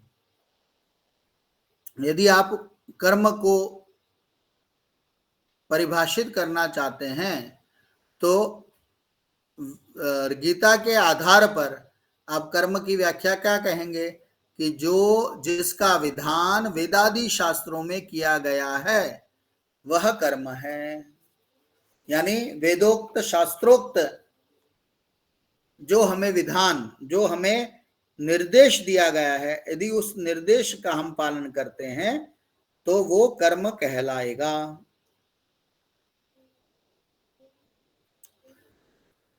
जिन कर्मों को शास्त्रों का अनुमोदन प्राप्त है वे कर्म हैं। ठीक है, शास्त्र जिनका अनुमोदन यानी समर्थन करते हैं उनको कर्म कहेंगे। जैसे यज्ञानुष्ठान कर्म, यज्ञ या अनुष्ठान कर्म का विधान हमारे शास्त्रों में किया गया है, उस कर्म को आप करते हैं तो आप कर्म का आचरण कर रहे हैं। सामान्यतः मन, वचन, शरीर से शास्त्रोक्त उत्तम क्रिया है वो कर्म है, लेकिन इसमें कर्ता का भाव महत्वपूर्ण होता है। देखिए, शास्त्रोक्त रूप से मन, वचन और शरीर से कोई व्यक्ति कर्म करता है तो उसको हम कर्म कह देंगे, लेकिन कर्ता का भाव है ना वो महत्वपूर्ण हो जाता है, क्योंकि जिसको आप कर्म कह रहे हैं यदि भावना, आपके भाव यदि अच्छे नहीं हैं तो ये कर्म है, ये अकर्म और विकर्म की श्रेणी में भी आ जाते हैं। कैसे? जैसे देखिए, फल की इच्छा से शुद्ध भावना रखते हुए उत्तम कर्म हम करते हैं, किए गए उत्तम कर्म को हम कर्म कह सकते हैं। शुद्ध भावना से और सामान्य फल की इच्छा, जो हमें जिस फल की इच्छा को हम रखते हैं, ऐसे फल की इच्छा से शुद्ध भावना रखते हुए जब हम उत्तम कर्म करते हैं तो उसको हम कर्म की श्रेणी में लाएंगे। दूसरा आ जाता है इसमें, खराब भावना से यज्ञ, दान, तप आदि कर्म परस्य उत्सादनार्थम, दूसरों को पीड़ा देने के लिए, दूसरों को दुखी करने के लिए यदि हम करते हैं, खराब भावना से हम जप भी करते हैं, यज्ञ भी करते हैं, दान भी करते हैं, तप भी करते हैं, बहुत अच्छे अच्छे कर्म करते हैं, लेकिन दूसरों को इससे पीड़ा पहुंचती है तो वह तामसिक क्रिया है, वो विकर्म कहलाएगी। अब गीता के 18वें अध्याय में सात्विक, राजसिक और तामसिक जो वहां पर सत्व, रज और तम तीनों का जहां पर विवेचन प्राप्त होता है, वहां पर ये कहा जाता है कि अब यज्ञदान तप भी परस्योत्सादनार्थम वा तत्तामसम उदारितम, दूसरे को आप पीड़ा देने की भावना से यदि अच्छा भी कोई कर्म करते हैं तो वो कर्म विकर्म बन जाता है। तो आपने देखिए, एक जगह यज्ञ आदि किया तो फल की इच्छा से किया, और वहां पर समष्टि की भावना है, सबके हित की भावना है, तो ऐसी भावना से किया गया है तो वो आ गया कर्म। यदि आपने उसको खराब दृष्टि से, खराब भावना से ये सब करवाया तो आपको वो विकर्म का फल प्राप्त कराएंगे। और अकर्म कैसे हैं? तो कर्तृत्व के अभिमान के अलावा राग द्वेष आदि से मुक्त समष्टि कल्याण हेतु भगवत प्रीति से किया जाने वाला कर्म अकर्म हो जाता है। तो यहाँ पर अकर्म है वो क्या है? कर्तृत्व के अभिमान, मैं कर रहा हूं ये तो रहेगा, लेकिन राग द्वेष आदि से मुक्त और समग्र कल्याण, विश्व कल्याण, समष्टि यानी समूह रूप में, ठीक है ना। व्यष्टि और समष्टि, इन दोनों शब्दों को तो आप समझ गए होंगे।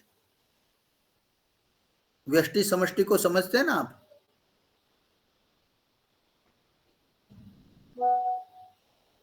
जी गुरुजी। ये वृक्ष है वो व्यष्टि है, ये वन है वो समष्टि है, हम व्यक्ति हैं वो व्यष्टि हैं, लेकिन जब ये समूह बन जाता है, समाज बन जाता है, ये व्यष्टि हो जाता है। हमारी वैयक्तिक जो भावना है वो हो सकती है कैसी भी हो, लेकिन समाज को हानि पहुंचती है तो व्यष्टि है वो समष्टि के लिए घातक हो जाती है। इसलिए समष्टि को सामाजिक कल्याण, समूह के कल्याण के लिए तो कर्तृत्व के अभिमान के अलावा राग द्वेष आदि से मुक्त समष्टि कल्याण हेतु भगवत प्रीति से किया जाने वाला कर्म है वो अकर्म हो जाता है, तो वो अकर्म की श्रेणी में आ जाएगा। ठीक है, अकर्म की व्याख्या में भी थोड़े से मतभेद हमें मिलते हैं, क्योंकि मैंने कई जगह पर पढ़ा तो वहां पर अकर्म की व्याख्या में थोड़ा अंतर है। अब देखिए विकर्म, प्रोहिबिटेड एक्शन, जिन कर्मों का निषेध वेदादि शास्त्रों में किया जाता है, जिन कर्मों को वेदादि शास्त्रों में निषिद्ध किया गया है वे विकर्म की श्रेणी में आ जाते हैं। देखिए कर्म है वो शास्त्रों में कहा गया है, शास्त्रोक्त पद्धति से, शास्त्रोक्त विधान है, उसको हम कर्म कहेंगे। अब जिन कर्मों का निषेध वेदादि शास्त्रों में या शास्त्रों में, हमारे अन्य शास्त्रों में यदि कहा किया गया है, उसको हम यदि करते हैं तो वो विकर्म की श्रेणी में आ जाएंगे। जैसे ठीक है, जिन कर्मों का शास्त्रों में निषेध है वो विकर्म है। जैसे द्यूत क्रीड़ा का निषेध, वेद का एक वचन आता है अक्ष सूक्त में, अक्षेर्मा दिव्य कृषिमित कृषस्व वित्ते रमस्व बहुमन्यमान, कि भाई आप अक्ष यानी कि जो पासे होते हैं उन अक्षों से मत खेलिए, यानी जुआ मत खेलिए। तो जुए खेलने का निषेध है वो वेदों में किया गया है। यदि आप उस कर्म को कर रहे हैं तो आप विकर्म को कर रहे हैं। उसी प्रकार हिंसा, असत्य, चोरी, जो भी धर्म विरुद्ध है, ठीक है, जो भी धर्म से विरुद्ध है वह सारी क्रियाएं शास्त्र के विरुद्ध है, वो सारी क्रियाएं विकर्म के अंदर आ जाएंगी। ठीक है, विकर्म है वो सभी जो क्रियाएं हम कर रहे हैं उन क्रियाओं का, उन क्रियाओं को जब हम गलत तरीके से करते हैं, जो जिन क्रियाओं का निषेध किया है उस क्रियाओं के संदर्भ में करते हैं तो हम उसको विकर्म कहेंगे। अब देखिए अकर्म, अब देखिए जब अ लग जाता है ना तो हम इसको कहते हैं नए समास। नए समास यानी जहां पर बहुव्रीहि समास होता है नए। हाँ, नए नए तत्पुरुष भी होता है और नए बहुव्रीहि भी होता है, दोनों होते हैं। लेकिन नए का अर्थ होता है जहां पर विरोधी शब्द, विरोधी शब्द। यस। हाँ, संस्कृत में कहेंगे धर्म का नए प्रत्यय कहिए आप तो कहेंगे अधर्म। ठीक है, नृत ऋत का कहिए तो अनृत। तो शास्त्रों में जो नए के अर्थ में जो प्रत्यय लगता है अ या अन, उसके 6 अर्थ होते हैं। तत्सादृश्यम, तदन्यत्वम, तदल्पत्वम, विरोधिता, अप्राशस्त्यम, अभावश्च, नयर्थाशत प्रकीर्तिता। हम सामान्य रूप से अभाव के अर्थ में ही नए को समझ लेते हैं। जहां पर धर्म का अभाव है ना, उसका नाम क्या है? अधर्म है। हाँ, अधर्म है। लेकिन ये इतना ही अर्थ नहीं होता। देखिए, तत्सादृश्यम, धर्म के समान दिखने वाला, ऐसा ही कुछ दिखता है तो उसके समान दिखने वाला जो तत्व है ना, उसको भी हम अधर्म कहेंगे। तदन्यत्वम, जो जैसा है उससे अलग। ठीक है, हम किसी चीज को जैसा है उससे यदि हम अलग कहते हैं, जैसे असत्य, ये भी हो गया कि किसी ने बोल दिया कि मैं तो आज कोई भी उदाहरण ले सकते हैं, मानी कोई आप झूठ बोल रहे हैं कि देखिए सूर्य है वो पूर्व दिशा में अस्त होता है, ऐसा बोलते रहे हैं, तो ये है ना असत्य हो गया। लेकिन उससे अलग भी बोल रहे हैं तो तदन्यत्वम, माने उससे अलग बोलना है, उसको भी हम नए के अर्थ में लेंगे। तदल्पत्वम, उसमें कुछ न्यूनता होना, उसको भी हम नए कहेंगे। हमारे साहित्य में एक शब्द आता है अनलंकृति। यदि यहाँ पर साहित्य से जुड़े हुए कोई हो ना हमारे बीच में, नहीं है कोई साहित्य से जुड़े हुए हों कोई, तो उनको पता होगा एक काव्य का लक्षण आता है, उसमें अनलंकृति आता है। तो अनलंकृति का अर्थ लोगों ने क्या कर दिया कि अलंकारों का रहित होना काव्य कहलाता है। ऐसा नहीं है, सब जगह अलंकार हो, लेकिन कहीं कहीं पर अलंकार की न्यूनता हो ना, उसको भी काव्य कहा जाता है। तो वहां पर तदल्पत्वम, उसका उसमें से थोड़ा कम होना, वो भी नए के अर्थ में प्रयोग होता है। विरोधिता, विरोध के अर्थ में तो होता ही है। अप्राशस्त्यम, किसी की प्रशंसा न करना, वो भी नए के अर्थ में आता है। और अभाव, किसी का पूर्ण रूप से अभाव होना, इस प्रकार नए शब्द के 6 अर्थ होते हैं। तो यहाँ अकर्म को हम कहेंगे, अकर्म को इस दृष्टि से देखा जाए तो क्या कहेंगे कि जिन वेदादि शास्त्रों में कर्मों को नहीं किया गया है, कहा गया है, वे अकर्म की श्रेणी में आते हैं। यानी अकर्म के 2 अर्थ हो जाएंगे यहाँ पर। सामान्य रूप से अकर्म यानी आपको जो कर्म का दिया गया है, कर्म कहा गया है, उसको आप नहीं कर रहे हैं, तो वो अकर्म कहलाएगा। जैसे कि स्वर्ग कामो यजेत आदि के माध्यम से यज्ञ कर्म का निर्देश है।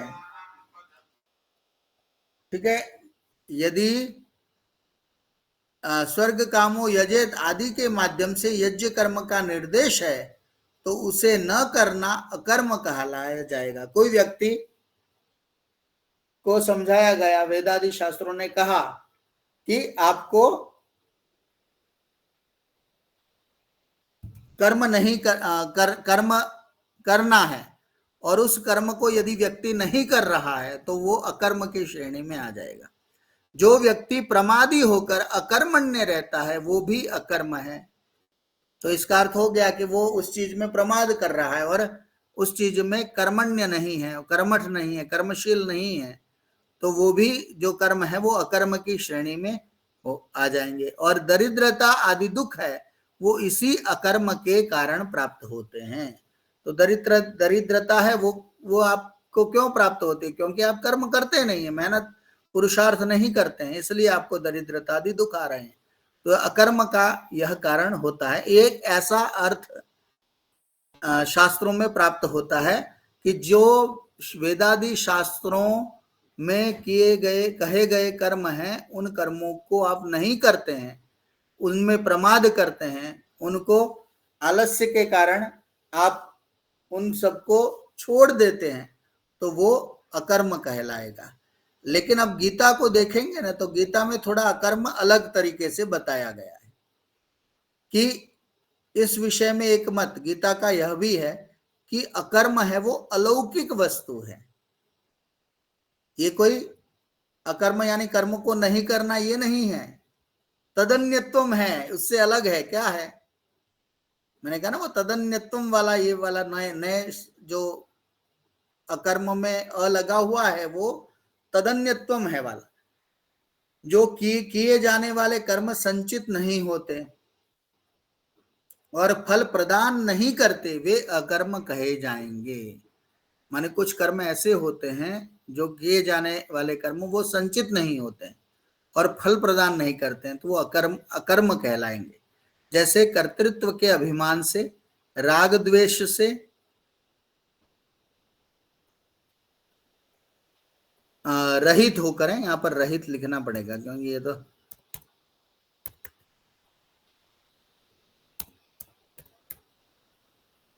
हाँ, जैसे कर्तृत्व के अभिमान से, राग द्वेष से रहित होकर ब्रह्मार्पण भाव से समष्टि के हित के लिए किए जाने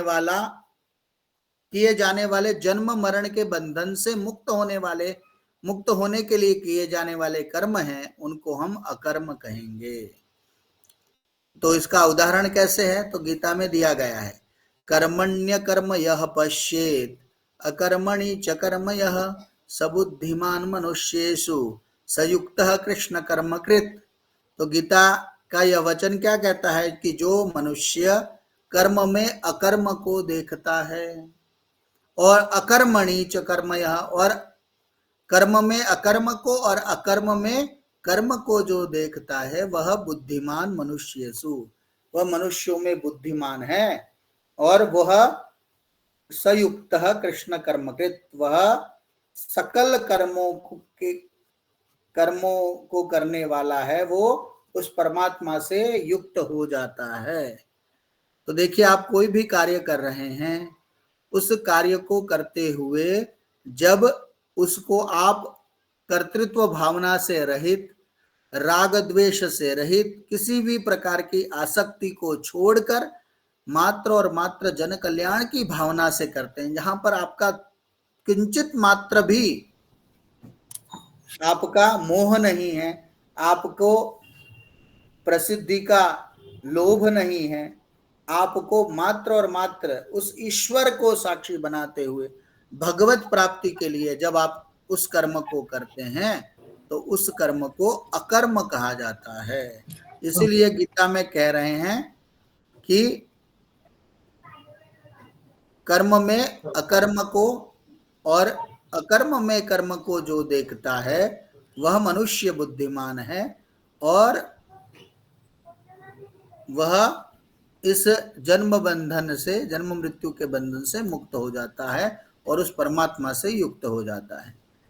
देखिए, कर्म की परिभाषा है कि क्रिया कर्म है, तो इन क्रियाओं को करते हुए आसक्त नहीं होना तथा मैं आसक्त नहीं हूं इन कर्मों में, ऐसा सोचने को भी कर्म मानना, यह कर्म में अकर्म और अकर्म में कर्म देखना है। इसी को विस्तार से बताते हुए भगवान श्री कृष्ण आगे भी लिखते हैं, त्यक्त्वा कर्म फलासंगम नित्य तृप्तो निराश्रय कर्मण्यभिप्रवृत्तोपि नैव किंचित करोति सः।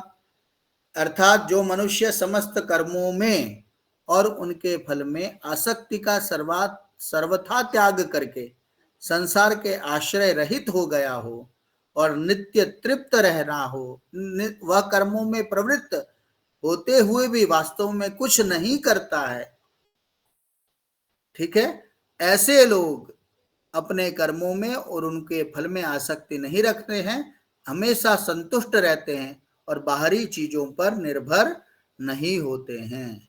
ऐसे लोग सब कुछ करने के बाद वे कुछ भी नहीं करते हैं, क्योंकि यह कर्म नहीं है उनके लिए, यह कर्म है। जो भी क्रिया कर रहे हैं उसमें निष्काम भाव है।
तो सारे कार्य करते हैं, लेकिन सब कार्यों में वो विरक्ति रखते हुए करते हैं। गीता में इसके लिए तो एक शब्द बहुत सुंदर है, वो है, बोलेंगे आप में से कोई? स्थितप्रज्ञ। हाँ, स्थितप्रज्ञ। स्थितप्रज्ञ, इसके लिए एक शब्द गीता में आता है।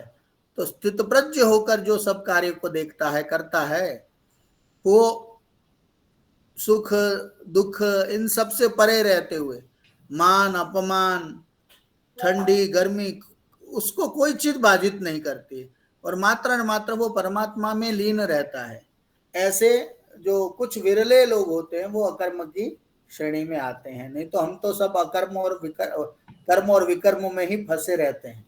अकर्म की ओर हमारी गति बहुत नहीं होती। लेकिन कुछ विशिष्ट लोग होते हैं, वो अकर्म का पारायण करते हैं, अकर्म का वो अनुसरण करते हुए हैं, और धीरे धीरे वो फिर अपनी स्थिति को ब्राह्म्य स्थिति में रख लेते हैं और अपने जीवन को वो मोक्ष मार्ग का अनुगामी बना लेते हैं। अब मैं कह रहा था ना, देखिए किस प्रकार के भाव हमें रखने चाहिए। तो ये था ही कि जो पुरुष कर्म में अहंकार रहित की गई संपूर्ण चेष्टाओं में अकर्म, अर्थात वास्तव में उनका न होना पना देखो, और जो पुरुष अकर्म में, अर्थात अज्ञानी पुरुष द्वारा किए गए संपूर्ण क्रियाओं के त्याग में भी कर्म को, यानी त्याग रूप क्रिया को देखता है, वह मनुष्य बुद्धिमानों में, मनुष्यों में वह पुरुष मनुष्यों में बुद्धिमान है, और वह योगी संपूर्ण कर्मों का करने वाला है। उसके बाद उन्होंने फिर कह रहे हैं कि कैसे लोग होते हैं वो, कि यस्य सर्वे समारंभा काम संकल्प वर्जिता ज्ञानाग्नि दग्ध कर्माणम तमाहु पंडितम बुधा, जिसके संपूर्ण कार्य कामना और संकल्प से रहित होते हैं, ऐसे उस ज्ञान रूप अग्नि द्वारा भस्म किए हुए कर्मों वाले पुरुष को ज्ञानी जन पंडित कहते हैं। ठीक है, ज्ञान रूपी अग्नि है, जब हमारे जितने भी कर्म हैं, किए जाने वाले कर्मों को जब भस्म कर देती है और वो अकर्म की श्रेणी में जाते हैं, उसकी सारी कामनाएं और संकल्प हैं वो छूट जाते हैं, ऐसे ही लोगों को पंडित, यानी हम कह सकते हैं अकर्म करने वाले कह सकते हैं।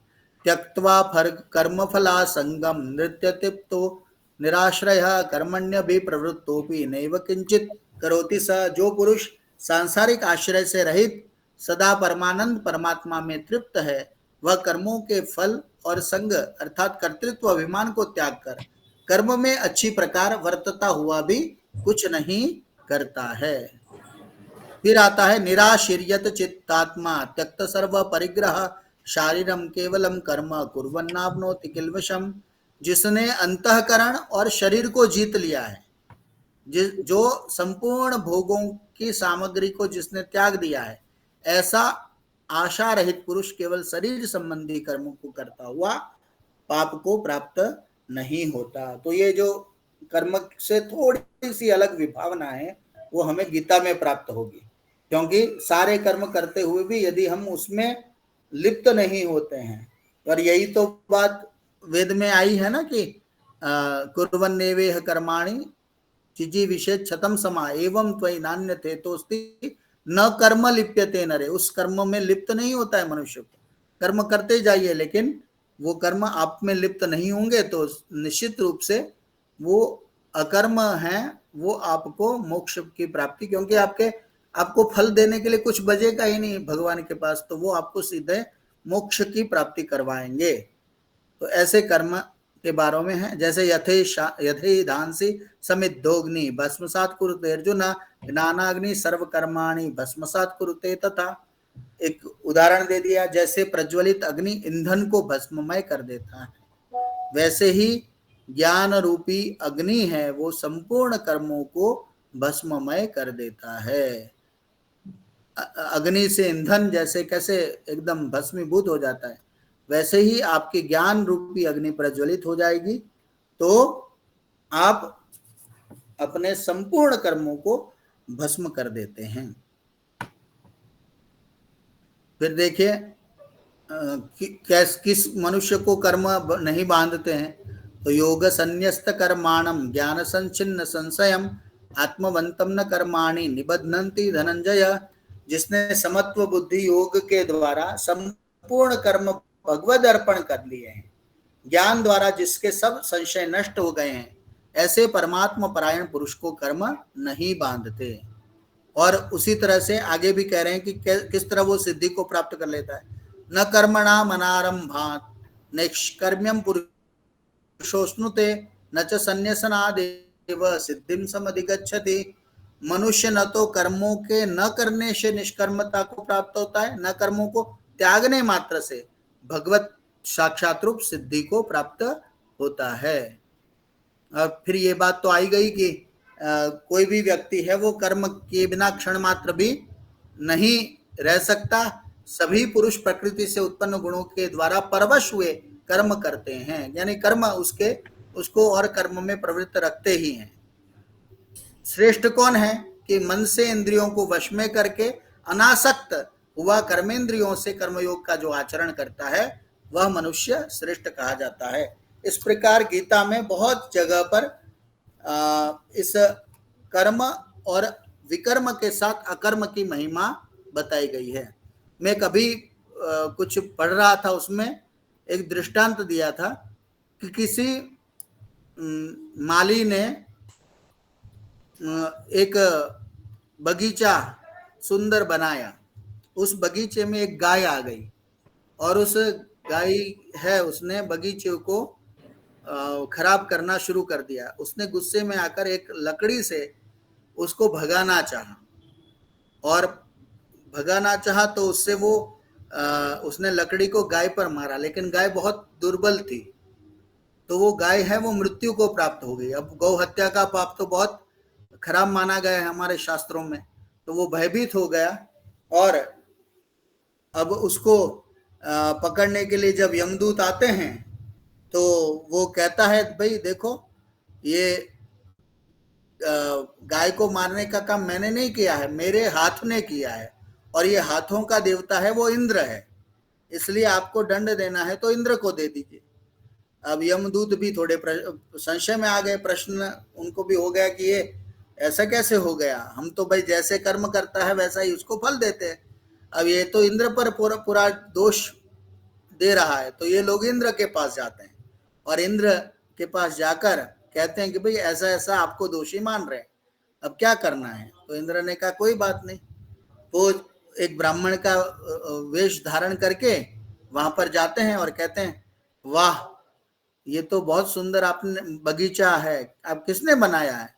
तो वो उत्साह से बोल देता है हाँ ये तो मैंने बनाया है। और फिर वो देखता है कि ये देखो आधा बगीचा है, ये तो थोड़ा खराब हो गया है, ये किसके द्वारा हो गया है। तो वो कहता है कि हाँ ये है ना गाय के द्वारा हुआ है, लेकिन ये मैंने नहीं किया, ये तो इंद्र के द्वारा हुआ है। तो उसने कहा कि देखो जब श्रेय लेना है, आपको अच्छी चीजों का श्रेय लेना है, तब आप अपने आप को कारण मान लेते हैं, और जहां पर आपको दंड प्राप्त होना होता है, फल प्राप्त होना होता है, वहां पर आप किसी देवता को उसका दोषी ले रहे हैं, तो ये उचित नहीं है। और उस तरह फिर उसको फिर समझाते हुए यमदूत फिर उसको पकड़ के ले जाते हैं। तो मनुष्य अधिकांश स्थिति में ये कर लेता है कि सारे कर्म है ना वो खुद करता है, लेकिन अच्छे कर्मों का जो श्रेय है वो खुद लेना चाहता है, और जो बुरे हुए कर्म होते हुए उसका श्रेय है वो देवताओं पर, भगवान पर या किसी पर डाल देता है। तो ये जो मनुष्य की प्रवृत्ति है, इस प्रवृत्ति से अलग होते हुए जो मनुष्य भगवत भक्ति से सारे कार्य करता है और पूरा उसका समर्पण ब्रह्मार्पणम ब्रह्महवि ब्रह्माग्नौ ब्रह्मणाहुतम ब्रह्मैव तेन गंतव्यम ब्रह्म कर्म समाधिना, इस भाव के साथ सब कुछ ब्रह्मार्पण करके वो जीवन जीता है, तो निश्चित रूप से वह है वो इस जन्म मृत्यु के बंधन से मुक्त हो सकता है। ठीक है, ये थोड़ी सी मैंने चर्चा आपके समक्ष प्रस्तुत की। कल फिर मैं पूरा अगले सत्र में इस पूरे कर्म के विभाजन को और थोड़ी कर्मफल व्यवस्था को आपके समक्ष प्रस्तुत करूंगा। अब कोई प्रश्न हो आप कर सकते हैं।